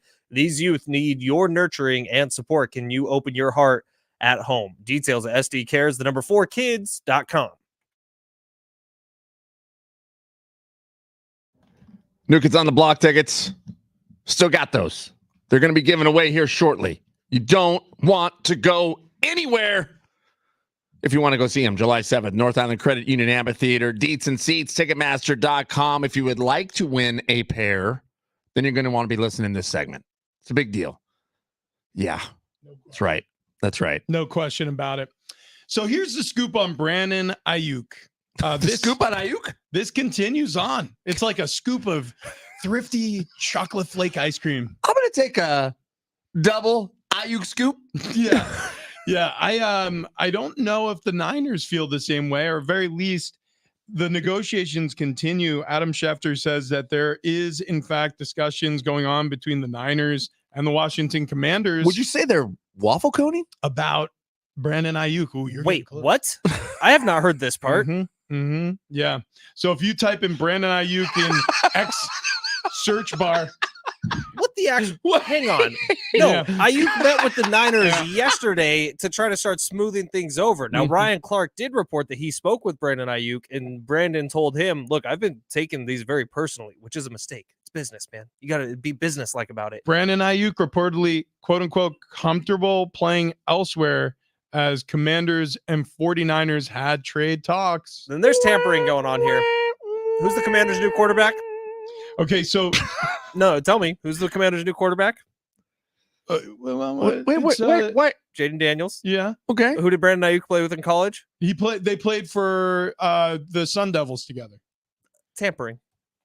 Well, friends can't talk. Yeah. They were FaceTiming the other day. Like, oh, they don't want me. Yeah, this is stupid. Okay, well, that's it. The Ayuk scoop. So he says he wants to be in San Francisco. This is literally from Ryan Clark. This is from the conversation you were referencing. He says he wants to be in San Francisco, but he's come to. I thought this was what you wanted no, to I talk saw- about. It's really I weird. know you, this stuff. you only took the part. I just didn't know that there was a the Niners have been talking with the team. So It sounded this- like you said the Niners and Commanders have spoke. So listen to this. So Clark said Monday on NFL Live on ESPN. He says he wants to be in San Francisco first, but he's comfortable playing elsewhere if that's something that the San Francisco 49ers are willing to do via trade.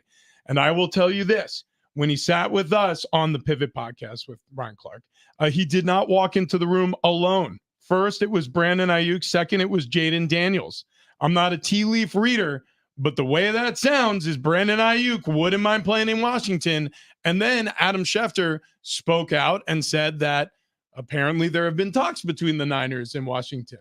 So look, it ain't peachy in San Francisco right now in terms of these contract talks. Brandon Ayuk wants more than the Niners are interested in giving Brandon Ayuk.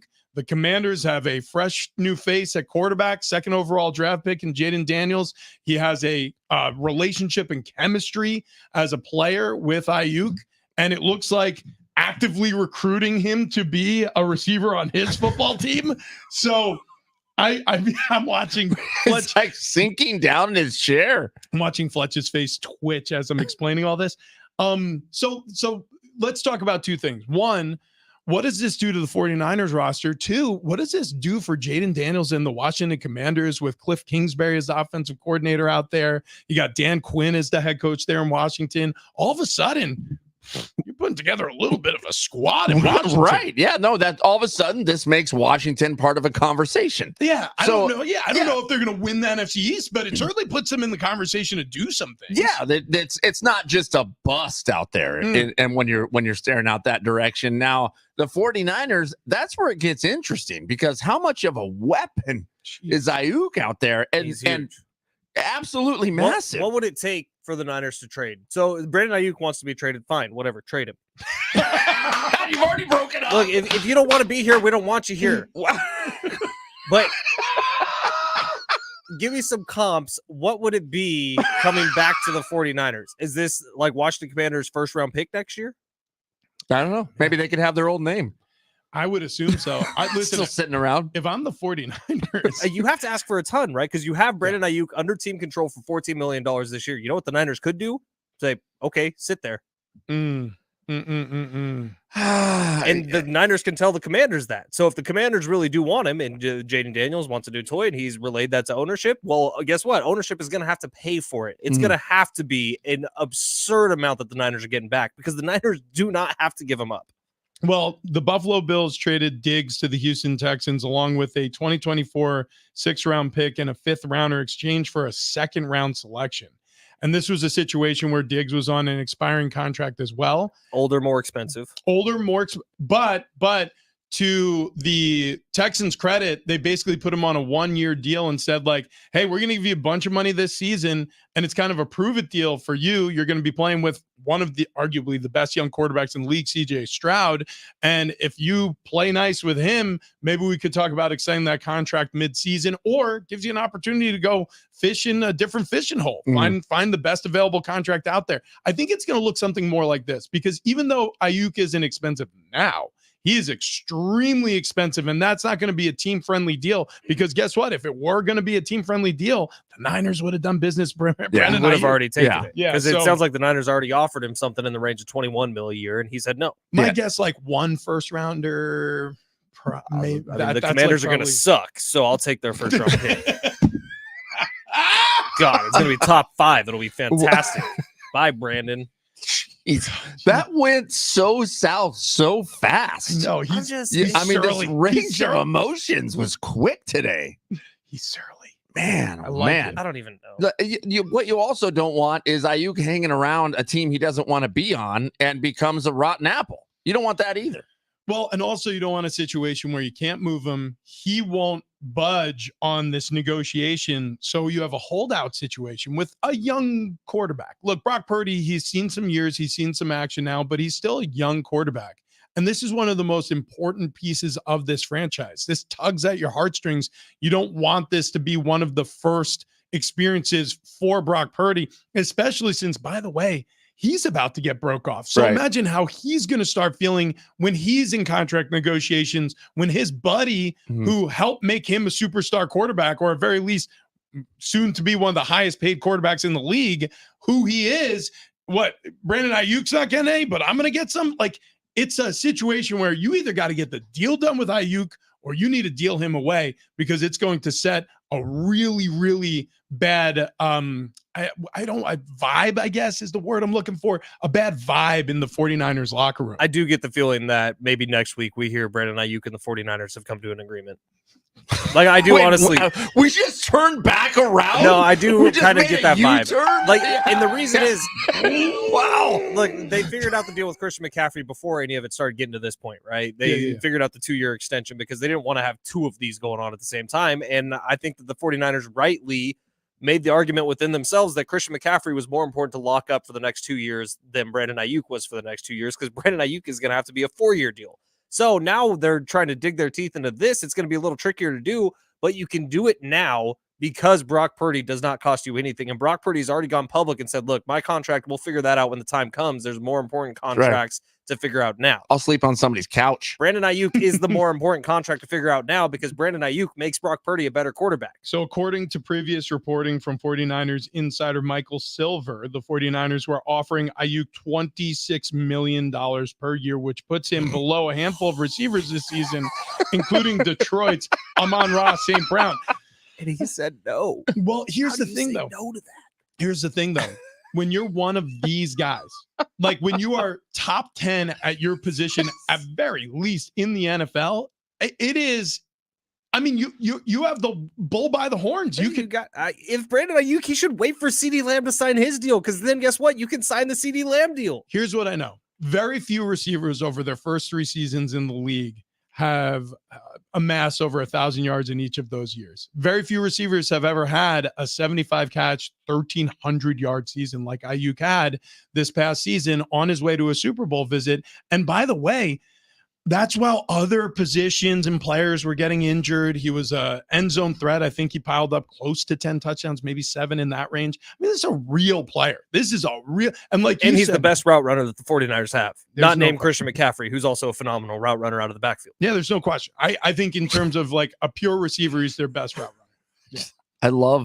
I love how we made an abrupt left turn, and then you flipped that thing back around. He's you rolled incredible. right back up to Ayuk. You rolled down the window, and you said, "Look, I'm sorry. If I'm John Lynch, Just get back in the car." if I'm John Lynch right now, I'm offering him $30 million a year, because that's probably what he wants. That's the number he wants. Okay, listen, this is from 1 p.m. yesterday. Adam Schefter's account. Check You're gonna mark make and me all. puke. 49ers disgruntled with wide receiver Brandon Ayuk in the meeting today with the Niners. So here's the deal. Like when you have pissed off a team, they're going to look for other options. Now, again, that's the reporting of somebody on the outside looking in. That's the reporting of somebody who is tied into the circumstances and maybe floating information to get a point across for one side or the other.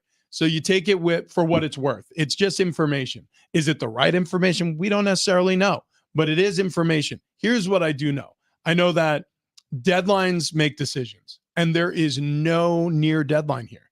I mean, nobody's reporting for training camp until the end of next month, basically. So that's when the fines start rolling in. I mean, don't get me wrong. You drag your feet too long with another franchise, maybe you don't get a trade done. Drag your feet too long with a player, maybe he gets so dug in he refuses to do business, and you do have a holdout situation. But there is time here. So I do think tempers flare up. They can absolutely settle down. And to your point, next week, could I see that headline being the case? Yeah, sure. But I could also see Commanders trade first rounder for Brandon Ayuk. Like, I could see that just as easily. And then Brandon Ayuk has his worst season as a pro. Have fun. Does Vegas have the Niners as the top pick to win the Super Bowl still? They do. Okay, so Ayuk leaves. They have to fall. I would assume so.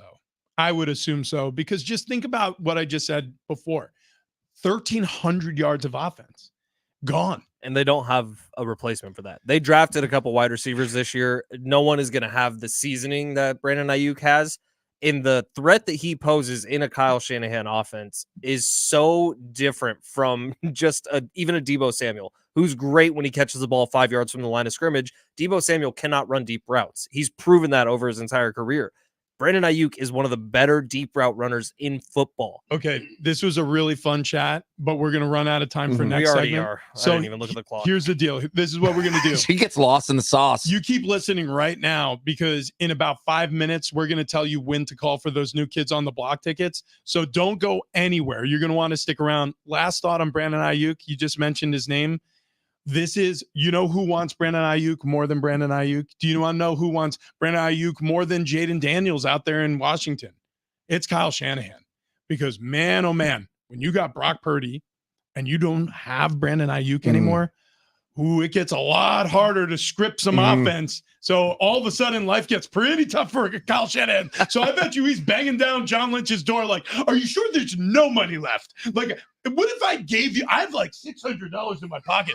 You think that sweetens the deal? Yeah. I will drive him to work every day. Please, John, please. He's going to Jed York's office, the owner of the 49ers, and he's begging him. He's like, I'll trade in my Mercedes, whatever it takes. Please get the job done. By the way, and I know we don't have time, but new quote from Adam Schefter this morning in USA Today. There were some conversations at one point between the Niners and Commanders. Commanders were interested, but they decided not to do that deal.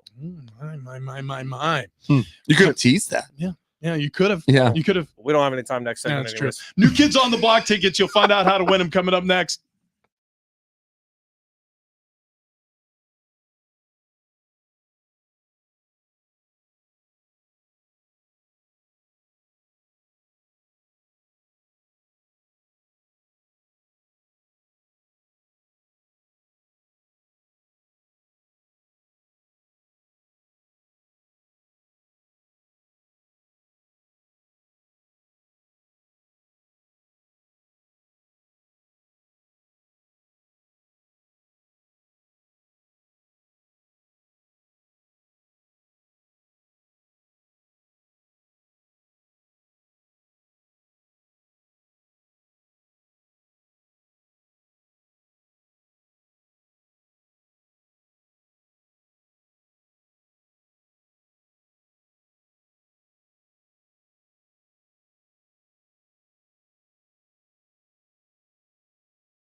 we have no time for anything except for New Kids on the Block and talking about the new Travis Dale TD. So we'll do them in order. hot.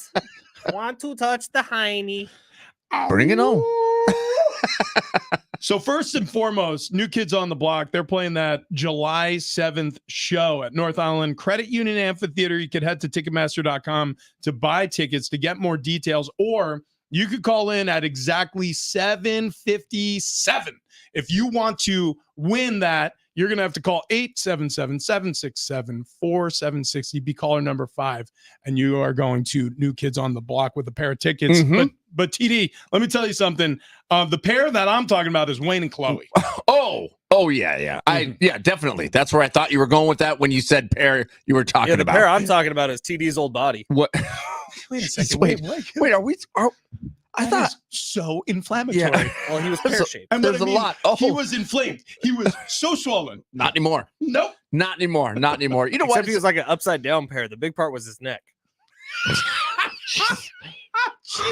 Golly. 2 Please, steps. yeah, Actually, make that 3. go ahead and see my therapist, Wayne and Chloe, at stfatloss.com. Look, you know what? Honestly, if you're trying to lose weight, maybe you feel bad, maybe you don't know where to get started, go see Wayne and Chloe. Go to stfatloss.com. Schedule a free consultation with them.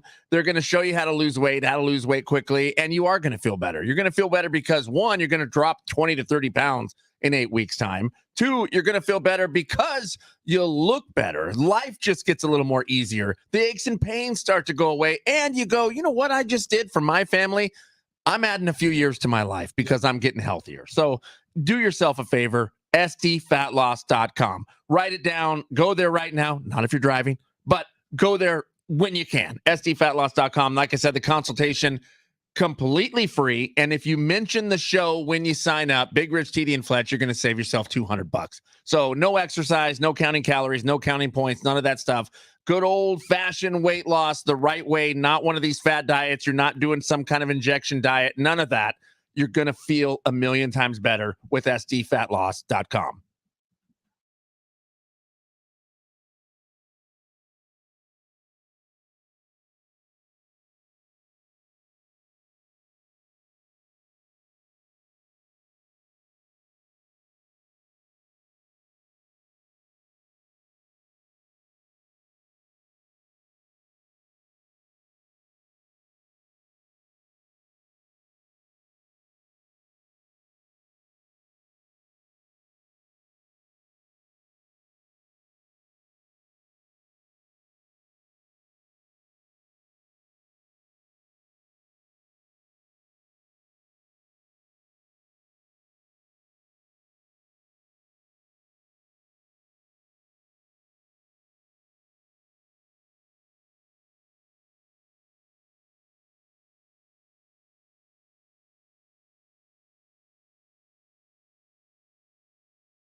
It's hour number 3 on Big Rich, TD, and Fletch. This update presented by the California Department of Forestry. Starting off with the Padres. They get another walk-off win last night. Jerkson Profar, the hero. It was a 2-run walk-off double in the 10th inning, scoring the winning runs, beating the Nationals 7-6. Another one against the Nats tonight. Padres rookie Adam Major on the mound, facing off former Padre Mackenzie Gore.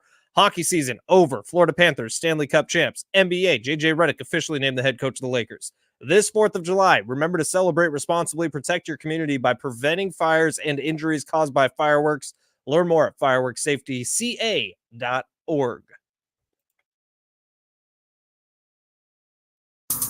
It's Big Rich, TD, and Fletch on San Diego Sports 760. How did Game 1 go versus the Nats at Petco? And is he really Connor McJesus? Meanwhile, the year's almost half over. So what have we learned? Just talking about the Padres. They did win 3 out of 4 this weekend over the Brewers at Petco Park. No days off for the Pods. They're on a stretch of like 24 games in 25 days. It's crazy. No days off.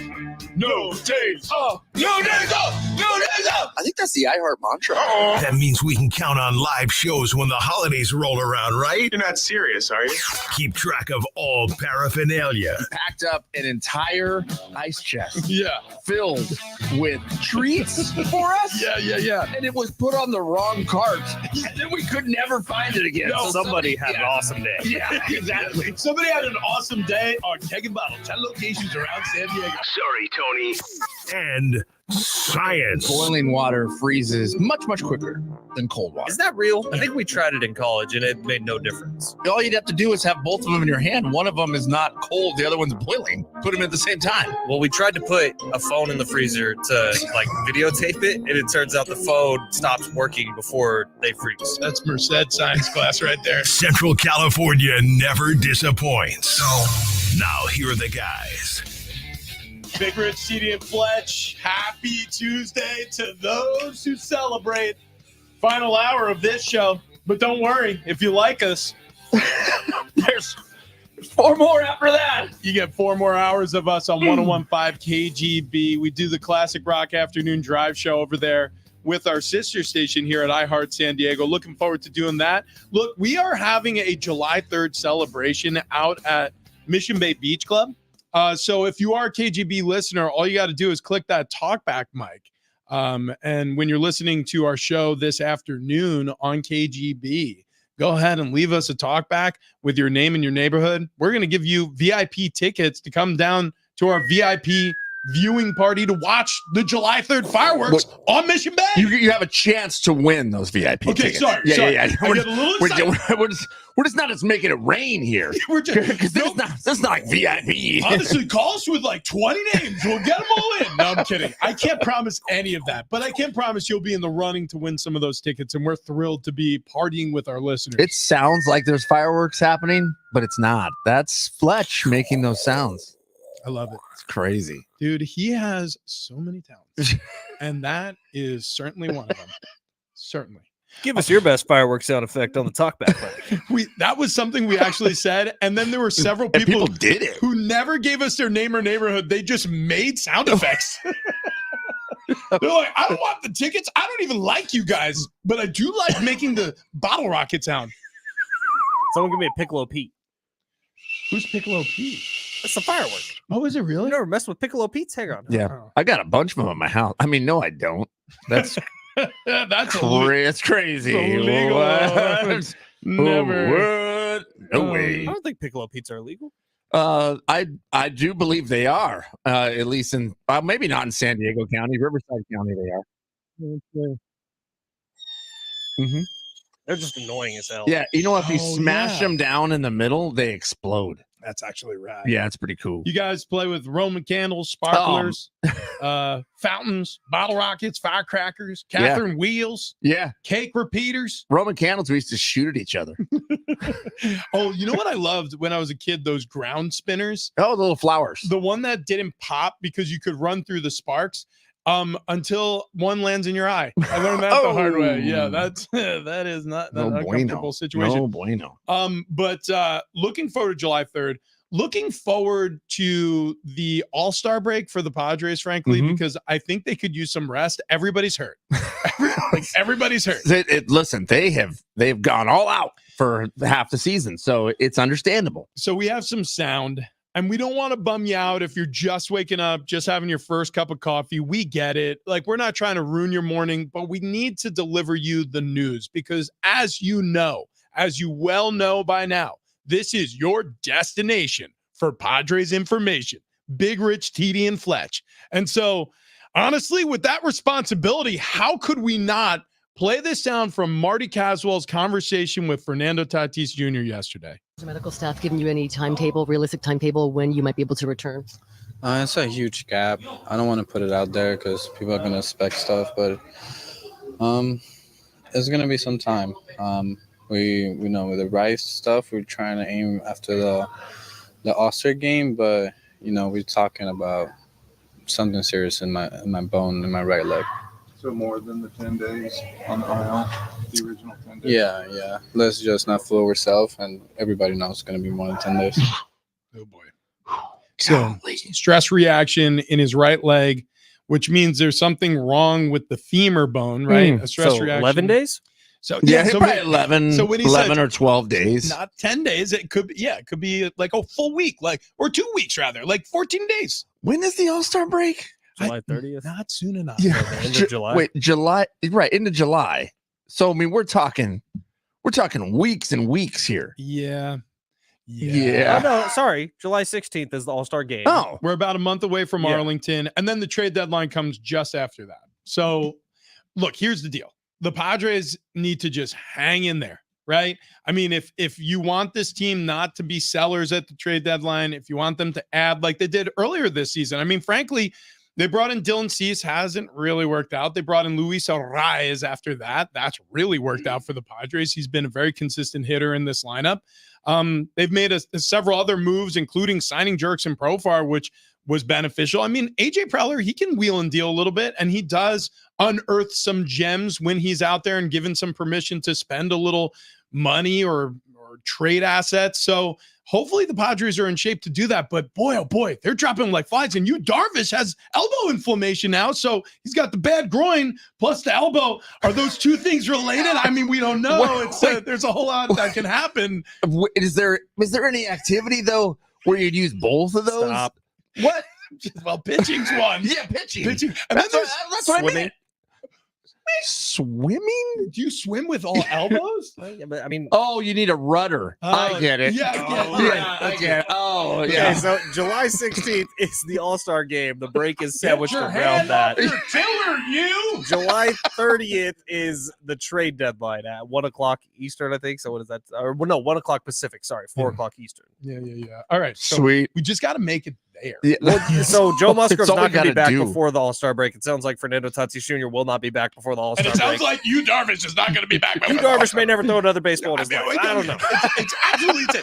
Okay, Luis so Campisano won't be back before the All-Star break. our pets, Everything's- are falling off. Xander God. Bogaerts won't be back before the All-Star break. Manny Machado's hurt, but he's still playing all the time. So But he could blow out that elbow at any time. Dude, things I mean, are good. things are fine. So I'll put a Yeah. camera on Jon Fink. Yeah. Let's do Okay, hang on. We have so by the way, who won the New Kids on the Block tickets? real quick? Sean. Sean, that's awesome. Sean had a really cool email address. I won't give it out over the air, but just know that I thought it was really cool. And Sean, you're the man. Thank you for calling in. We'll have those New Kids tickets for the remainder of the week on our show and John and Jim. Paul Abdul? Paul Abdul is going to be there. DJ Jesse Jeff? I should say New Kids are going to be there. It's Paul Abdul tonight. It's Paul Abdul time. It's all about Abdul. Yeah. We have a very important segment we do every Tuesday called Four Corners. We'll head around the country, the world, the map, and we'll give you all the most important tidbits that you may have missed. But first, let's do this. Well, real quick. Oh, I want a quick reaction from you two. From you two, the band? No, you two people, human beings. Rich Ornberger, Travis Hill. JJ Redick dropping an F-bomb in his introductory press conference. Does that matter to anybody? No.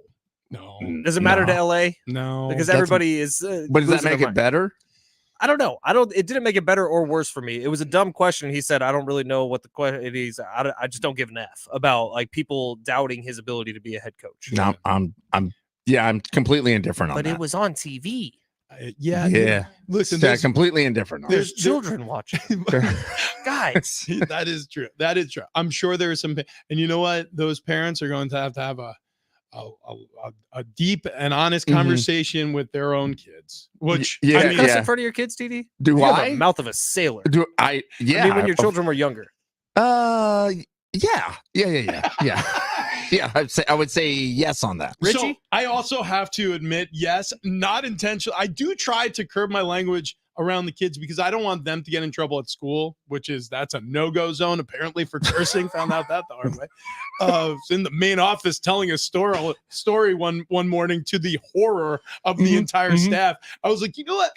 Might not be the environment for this chat. I'll catch you guys later. But yeah, I do try to curb my language just so they don't get in trouble. But my son will come running out into the backyard and he'll say, "What the F you?" He'll spell the word out for me. I'm like, okay, I get it, buddy. You know how to spell.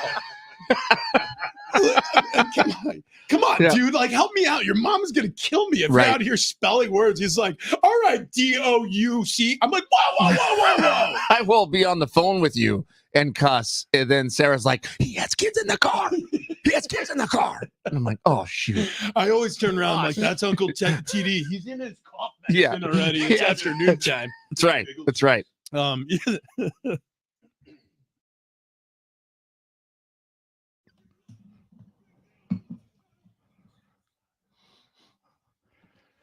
The Padres win and another one in walk-off fashion after being up 3-0. They let the Nats come back and tie it 3-3, sending this thing into extra innings. Then in the 10th, all hope seemed lost when the Nationals went up 6-3. But then your San Diego Padres said, no way, not happening. Not on my Apple Watch or Fitbit or timepiece or whatever it is, depending on your age. Jerickson Gofar Profar, a name he received as a sophomore in high school because of his popularity with the ladies or guys, whatever he's into. I don't know for sure. No judgment. Love is love.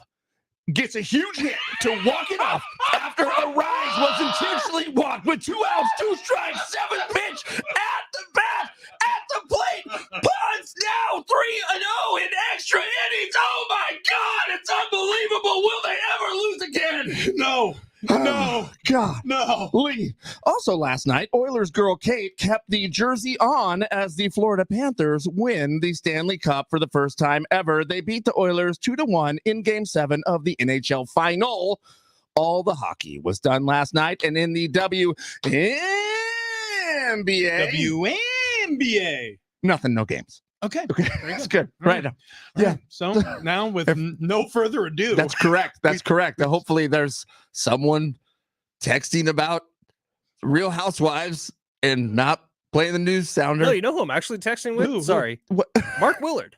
Oh, okay. He texted me earlier today. No way. Yeah. Hey, right on. You want the breaking news sounder? Yeah. And now we turn our attention to the four corners of the map with our friend Jon Fink. Yes, scouring the globe to find the stories you didn't know you needed to know. From the Four Corners News Desk, I'm Jon Fink. We're going to start off in the UK for a contest in Dorset, the World Nettle Eating Championships. Okay. At the Dorset Nectar Cider Farm in Waytown near Bridgeport. They have 30 minutes to eat as many stinging nettle leaves as possible before the empty stalks are counted. They also do get cider to help wash them down. For people that don't know, stinging nettles, stinging is the operative word. Those things hurt just touching your skin. What is a nettle exactly? It's a leaf. I mean, it's a plant. Oh, okay? I just used the Google. Yes, there you go. And it actually has a lot of really good health benefits. So stinging nettle tea is something that's used in holistic medicine a lot. It helps regulate blood pressure. It helps with diabetes, stuff like that. But eating them raw, pretty painful. I don't think I'd want to put that in my mouth. No. It looks like it's a thorny leaf. Yes, and it's not fun to even touch, let alone eat. How come everything that's good for you, as we use air quotes, have to be dangerous? Well, Gross. I mean, that's the thing is they found a way to kind of get around it by just soaking it in water. Well, how many of these stinging nettles until Montezuma's revenge? I mean, Well, are they stinging on the way out? oh my God. yeah. Can you I imagine feel having the a little spicy meatball there? little liquid lightning with some stinging nettles on its way Yeah, out? I think all the bathrooms in there have handle grips on the side of the toilets. So. Turbo turds with stinging nettles. Yes. But the reigning champion, Bethan Hodges, is going to travel from Wales to defend her title. The record is eating 60 feet long of stinging nettles on this. Okay. All right. I would. I'd just let her win. Yeah. I'd go 60 there feet. just for the cider. Apparently, you're allowed to dip the nettles in cider because that's their big other thing that they offer there. Wait, you dip them in cider? Yes. So, big poke. I see what you did there. What? a big You just poke get- and yeah. cider. We got it. 60 feet. You just Okay. get a running start. God. Wow. Sounds but, like what better for something really, really pokey than some alcohol? Right. Yeah, Yeah, that makes sense. Precisely. That makes sense. All right, so that's what's going on in Dorset. Yeah. What's going on elsewhere? Next up, Another corner of the globe. Yes. Well, the next corner is, this is a tough one because it's about flat Earth conspiracy theorists. They're going to have their own reality TV show. Okay. So they are going to be given $50,000 worth of resources to conduct research. What? And then the series will premiere on a network called, appropriately enough, The Network. So both of their viewers are going to love this. What of the $50,000 for research? Does it say what their research will consist of? It depends on the contestant. They are going to present their findings to a panel of scientists, theologians, and cartographers. If they can convince the majority of the judges that the Earth is indeed flat, they will win a cash prize. So they're not worried about giving out any cash. No, exactly. I think that's the resources to do the quote-unquote research. But look forward to this series premiering around the globe. By the way, do you realize that one of the biggest arguments for flat Earth is the fact that, perception is reality. So since you can't see the curvature of the Earth, Sure. it can't possibly be round. I remember back in the day when I was a baby, object permanence was really tough for me too. It doesn't mean that it wasn't there. Somebody put a sheet over Mom. Oh my God, where'd she go? Hold on. Oh, they took my mother. Oh my God. Oh, you know what? There she is. Okay. Thank goodness. In the flat Earth realm of thought, Yes. is there a second side, or do we fall off the edge of the Earth? We do. Allegedly, according to the majority of flat earthers, you fall off. There is a big ice wall a la Game of Thrones. And Antarctica is actually containing all of the ocean, and Antarctica wraps around the entirety of flat Earth. Okay. Yes. Then if the Earth is flat and everything is on one side, when the sun rises in the morning, how come it's not light on every piece of land? Okay, so check this out. You make too much sense, TD. You're trying to apply logic to where a situation doesn't exist. Flat Earth theories vary, but proponents speculate that there's unknown terrain or an quote-unquote inaccessible area on the other side of Antarctica. The ring like a of forbidden ice. zone. Yeah, a forbidden zone. Like when you're playing a video game, like one of those old motocross video games, and you get to the edge of the map, you just kind of run up against an invisible wall. So like Truman Show. Exactly right. So there's another theory that there's a whole nother world on the other side. So we're in a circle and we're next to several other circles, and you climb over the wall, you're in a new world or dimension. Is there someone who's Superman lives? Oh yeah, maybe so. Imagine meeting your Bizarro self. Oh man, he's such a jerk. Like, what if we figure out that we are the Bizarro Fink? universe? Not great. Like Fletch meets his Bizarro Fletch, and he's a Rams fan. Oh, F He's that like, guy. Ram it all day, ram it all night, ram it all day. And his other foot's broken. It's weird. Yes, left leg broken. If we're playing that game, most likely we are the bizarro versions, and we have a totally normal counterpart sitting over on the other That's a side. good point. I would accept that. Yeah, that does I would make accept sense. that if real Boring. scientific Also- information. Well, just Wait, think about who I'm we not- work with in this building. There's some weird effing people. Well, Oh yeah. sort of Three of feels four like of us Us are being one of them. So Yeah. it sort of feels like the ones holding the flashlight, shining it out, should probably turn it around. Right. The other theory is that there's a support structure or pillars. That this is just like almost yes. like a sound stage. Yes, and there is another theory that the entire flat Earth rests on the back of a giant space turtle as well. I like that one. I like that a lot. Yeah. Yeah. Did you ever Uh, play Golden Axe? Oh, I love Yeah. it. I mean, there was Oh. one entire level where you were just fighting on top of the back of a giant turtle. That was a good Yeah, level. it was cool. I So I do. did play the South Park video game where there's an entire level where you're fighting on top of your parents who are having sex. Same. Oh. Same. Better. I mean, Better. interesting. In fact, Interesting. you have to avoid a certain Red pill, part of blue the male pill. anatomy during part of this fight. Turtle or parents fornicating? Go. Yeah. All right. I'm gonna go with that turtle. Next up, let's go. You're right, Travis. Yeah, I'm fine. He'll be I'm good. fine. I need to remind me to call my therapist later. It's the Next second up, time someone said that. Wait, do you have a fat loss read coming up? Because No, I do. good. oh, Good. good. We're burning calories already, everybody. Next up, we're going to go to Tasmania, where they are trying to boost tourism in this season. You know, on the other side of the globe, it is winter there right now. So they have temperatures in the 40s and 50s Fahrenheit. Of course, they use Celsius. But Dumb. they're offering odd jobs to boost tourism in the winter months. Some of these jobs would be ghost hunting. They will give you the latest in ghost hunting equipment. Kind of like that one. Okay. Another one is an oyster organizer, where you sort, clean, and categorize oysters. Doesn't seem fun. You do get to occasionally taste test the oysters for quality control. You also are a wombat walker, which is the one I'm interested in. Okay. All right. Only because they make square poops. They do. Wombats do? Wombats poop in cubes. Here we go. Okay, while you're looking that up, TD, Wombat. I hope when AI takes over officially and we all are out of jobs, I Yes. could be a professional cuddler or maybe For a wombat, or a professional water slide tester. I would love that. I would go for that. I'm trying to find out. Yeah. Ooh, They're adorable, aren't they? Wow. Yeah, you look. there's- Unbelievable. And they make cube poops. I'm going to be honest with you, Jon Fink. Wait, does So, that mean years ago, you introduced all of us to a cubed candy that you say has caffeine in it. Oh, and it yes. looks just like wombat poop. You know what? I can neither confirm nor deny. What the hell have you been giving us, John? And does it actually have caffeine in I it? will say your breath smells fantastic, though. God. Caffeine gummies are fantastic, and I do love By the way, them. did you know there's an occupation called a chicken sexer?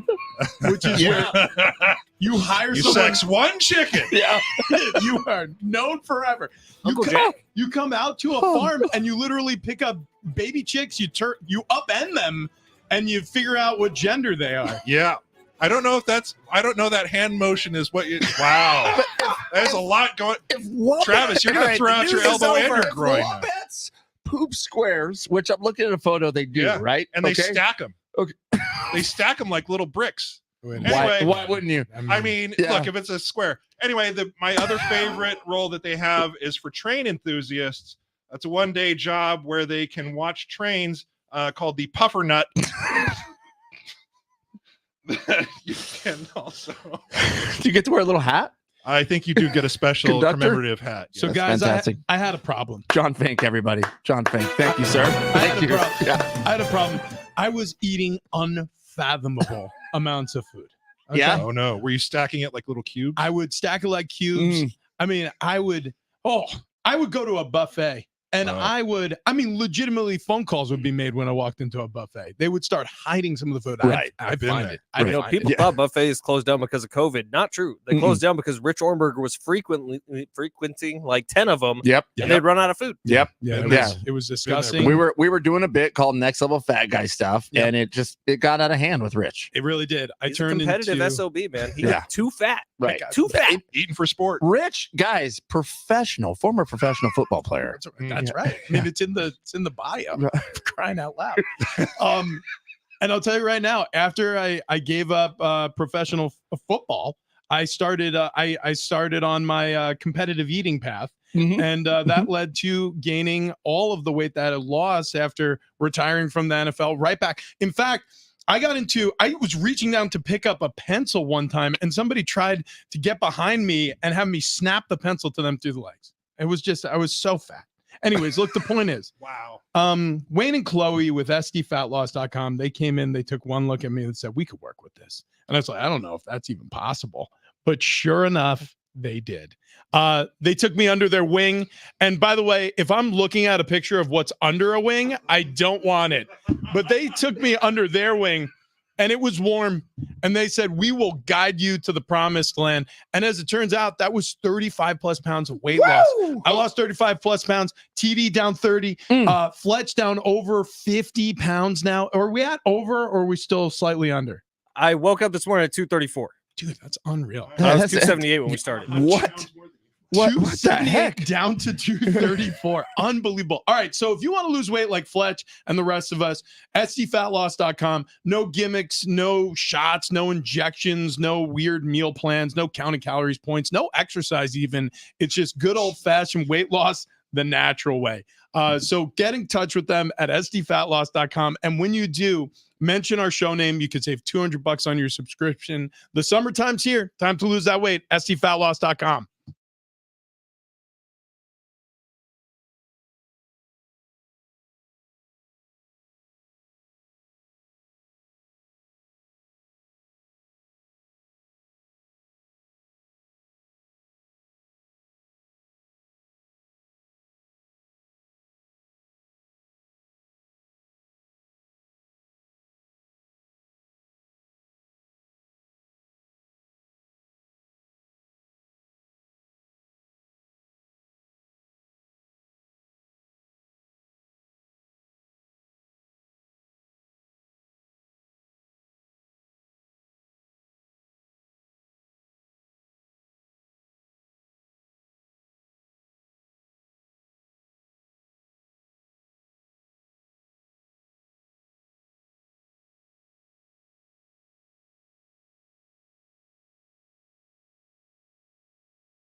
Keep up with San Diego Sports.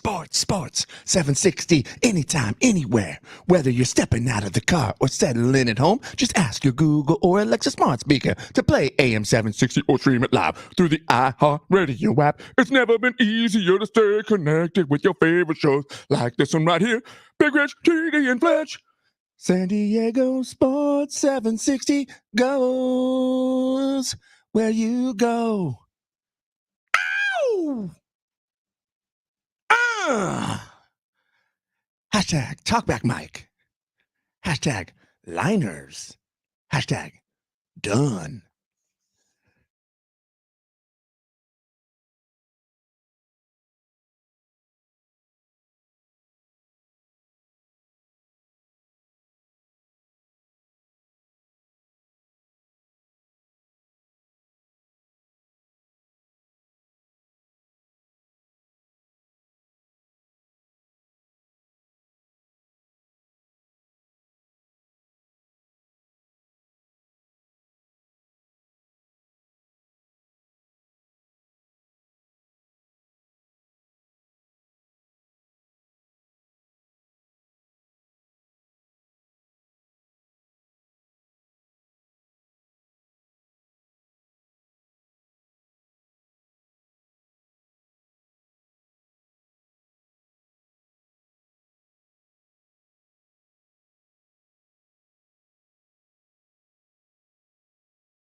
This update is presented by Staples Store. Starting off with the Padres, another walk-off hit. They get a lot of those. Jerkson Profar this time. 10th inning hit, scoring the winning runs to beat the Nationals 7-6. Another one against the Nats tonight. Padres rookie Adam Mazur on the mound, facing off with former Padre Mackenzie Gore. You might be thinking, what? I thought Yu Darvish was going to pitch tonight. Not so fast. He's hurt again.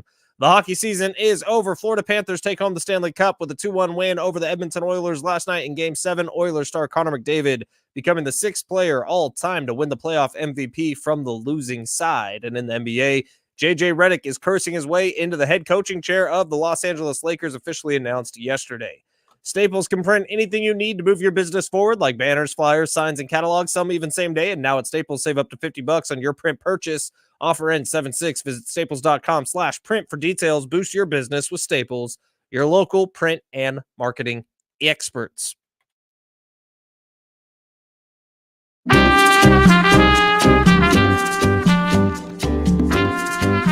Rashidi and Fletch. San Diego Sports 760. I got to turn my camera back, guys. Stand by. All right, you go for it. So, gang, the Stanley Cup is over. We have a champion, a first-time champion. The Florida Panthers defeat the Edmonton Oilers after a spirited Cup final. We had a 3-0 lead by Florida, and then Edmonton stormed all the way back, forced a Game 7, only to lose on Florida's home ice. And then, the Conn Smythe Award goes to the correct player. They have Connor McDavid take home the hardware for the MVP of the playoffs in the NHL. Bobrovsky, the goalie for the Florida Panthers. Also a South Park character. Also, Kyle. Also, Kyle's dad was able to hoist the Stanley Cup trophy first when the Panthers all got a turn to do a lap around the ice. So it was fun. It was great. But See what's going down this morning? What's that? So the party continued all night long. Oh, of course. So All this right. morning in Florida, a couple of Florida Panthers players are on the second story of a famous bar out in Florida called the Elbow Room. Elbow Nice. spelled ELBO. They're on the second story pouring beer out of the Stanley Cup to fans down below who are drinking it up like a luge. Like, Perfect. Wow. Perfect. That's how you party. Dude. I mean, that's how you celebrate a that win. was 30 minutes ago. So they're still going. This is fantastic. Well, it's 11:30 there. I remember when the Washington Capitals won it. I think Ovechkin, he celebrated for 48 hours straight. Yeah. In like 3 different towns. Yeah, like he was seen in a fountain in Bethesda, and then he was on the Washington what do they call it, the promenade, the monument, whatever that is, in the Reflection Lake. It was a wild celebration. Florida never got a Stanley Cup before. They bring home their first hardware. So that brings me to this discussion. Guys, who do you think is the next lovable loser who wins their first hardware? Looking at you, Padres. Well, I mean, it feels like they're set up for that, right? Well, do any of the NFL teams who have never won one, the Detroit Lions, they've never won one, right? The Lions, the Browns. The Browns, Lions, yeah. The Cardinals, I don't think have ever won one. So it feels like the Lions are set up the best. Yeah. At the moment, yes. It feels like the Browns. It's never going to happen. Chargers, Never gonna Cardinals, happen. Falcons, Bills, Or Panthers, Bengals, Browns, Lions, the Bills. Texans. Chargers. So one, the Bills don't Oh, feel like there's more. lovable Yeah, losers and right obviously now. the Chargers. Yeah. The Chargers don't have a lovable loser feel either. What? Harbaugh.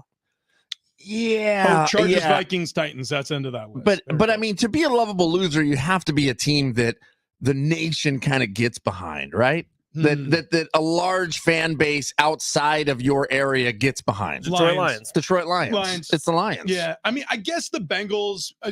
Joe Cool, their quarterback. Yeah. Have the Bengals never won one? No, Mm-mm. never. In fact, the closest they got before Burrow, because they appeared in a Super Bowl recently, was with what was his name? Was it on- against the Niners? He's on New York radio now, or he used to be. What was his name? The old quarterback. Oh gosh, look up. Boomer. Thank you. Right, yeah, Boomer Esiason. Esiason. Yeah. Boomer Esiason. Haha. Fletch. Yeah. You know, he just gave himself a fist What? bump. He's like, yeah, Fletch. Was that the catch? Was that game? Dwight Clark back in the end zone. No, that was in the NFC Championship. Oh wasn't yeah, it? that's right. That's right. Let me see. MLB. MLB teams who've never won a World Series. Padres. Right. That's one of them. Never won the World Series. Okay, here we go.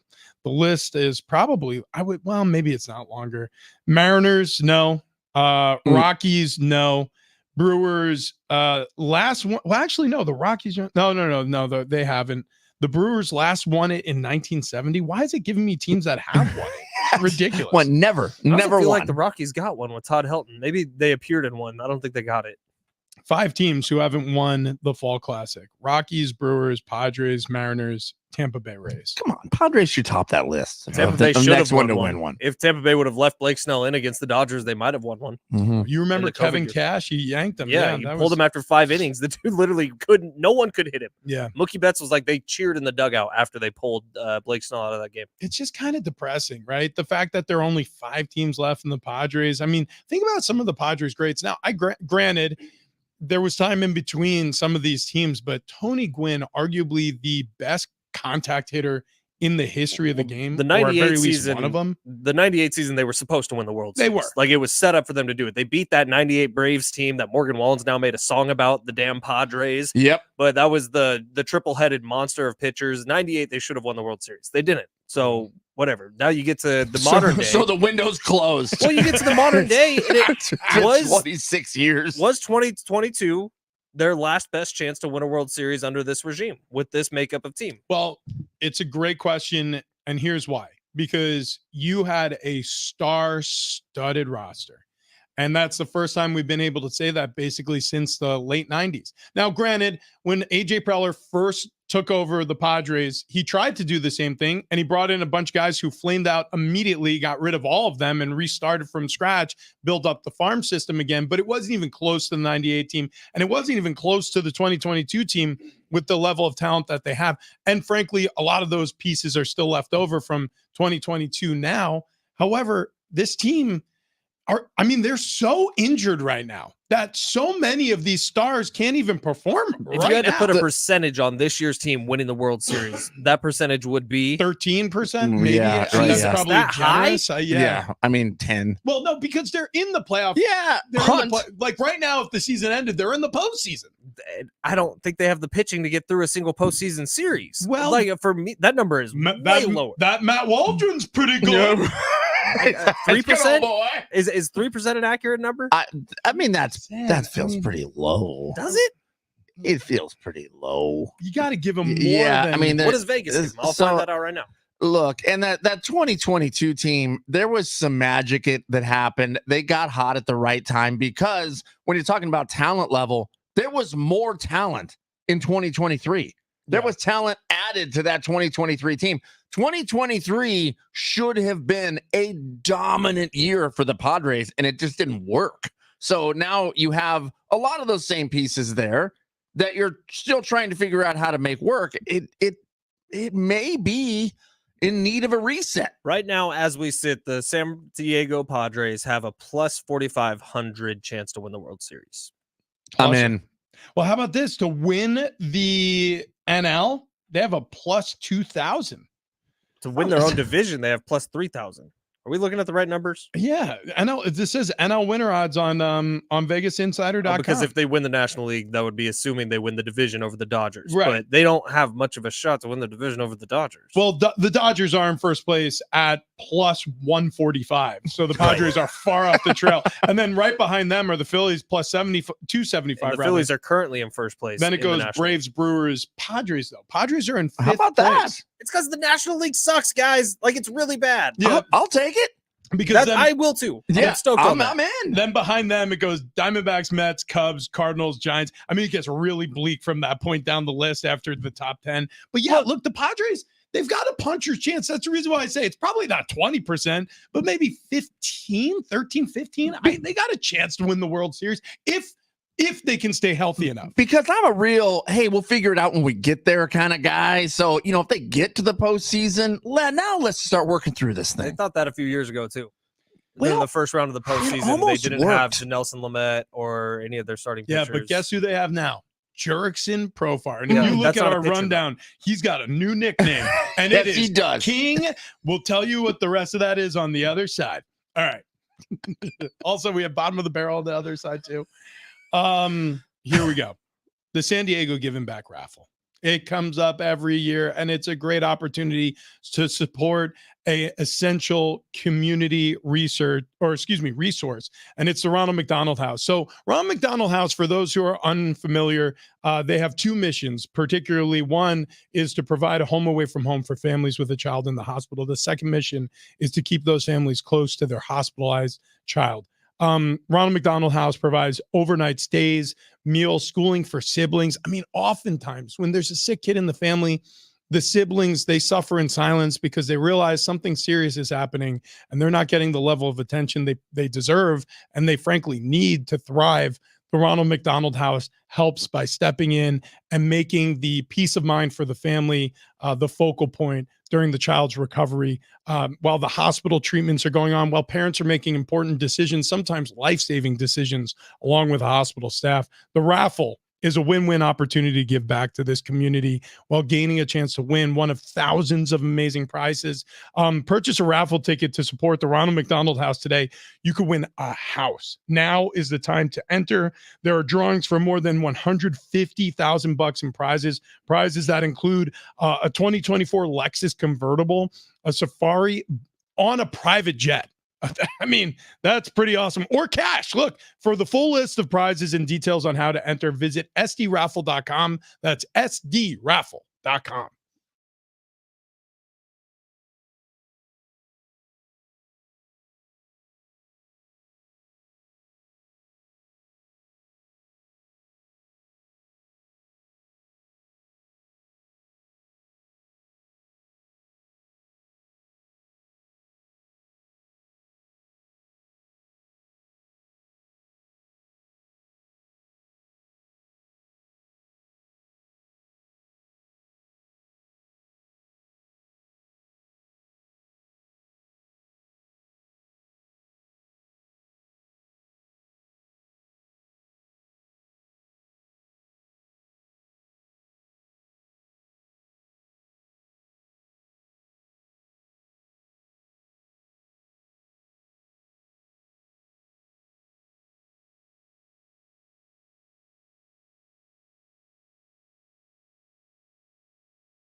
Fink, Rich, TD, and Fletch. About to wrap this show up, folks.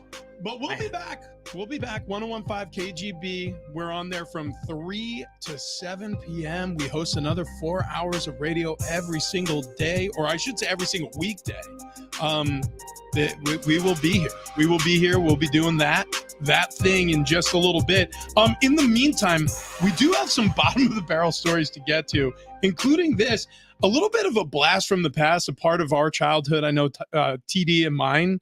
MTV News, the website is going to be completely scrubbed from the internet. It's done. They deleted it. It's gone already? It's gone. Oh my so God. MTV News, that's been doing news for 20 plus years, they just got rid of. It's over with. So weird. MTV it's just weird. Debuted in the late 90s, or was it? MTV was 1984. Late 80s. Video Killed the Radio Star was the very first video that ever aired on MTV. I like Robin Big a lot. Robin Fantasy Factory was pretty good. You entered MTV at a very different time. Oh, you were on MTV after they were playing music videos. Yeah. You guys never watched Robin Big? No, I don't even know what that is. Best friend. That's Rob Deerdeck and the big black guy. Oh yeah, Robin Big was a great show. Yeah, Fantasy Factory was saw even better. Never heard of it ever. Fantasy Factory was okay. Robin Big felt very pure. It did feel like a true friendship. Two dudes going around town with their big Escalade and their dog that rode on skateboards. Man, Remote Control was about the only show that was on MTV when I was watching it. And then Beavis and Butthead came along. That was great. And I think the first show that I remember was Real World. Oh, yeah, Real World. True story. Did Real World lead into Road Rules? Well, Road Rules led into the challenge. Yeah, the challenge is still kicking, by the way. Road Rules was just a separate show, and then they had, I think, Real World people be on Road Rules, and then it was the challenge. I don't know. I wasn't watching at that point. I was out. I'm trying to. I went to VH1 like an adult.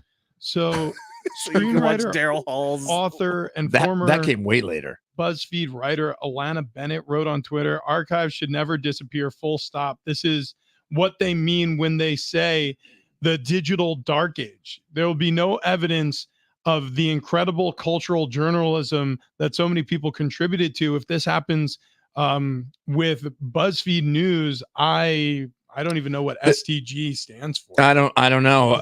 So what she's saying is they're journalists who wrote pretty much exclusively for MTV and covered a lot of the music history, and not only music history, but pop culture that happened. It's just gone. Yeah. I mean, deleted, poof, it doesn't exist ananymore. Very like odd. Our old podcasts. Like everything prior to 2 weeks ago. That's right. Gone. Yeah.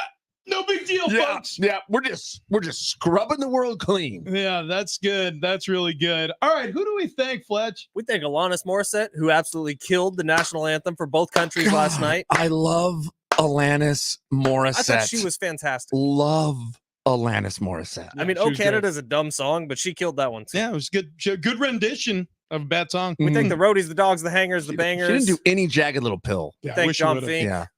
Thank you, Rich. Thank you, TD. Who was our winner again? Sean. Right on. If you would like to win VIP tickets for the beach party we're throwing next week, how do you do that? Yeah, you just go on the I didn't do that. radio app. Listen to KGB this afternoon from 3 to 7. Leave us a talk back with your name and neighborhood. You could win tickets to join us on July 3rd for a little fireworks viewing on Mission Bay, the Mission Bay Beach Club. All right, The Herd is next. We'll see you.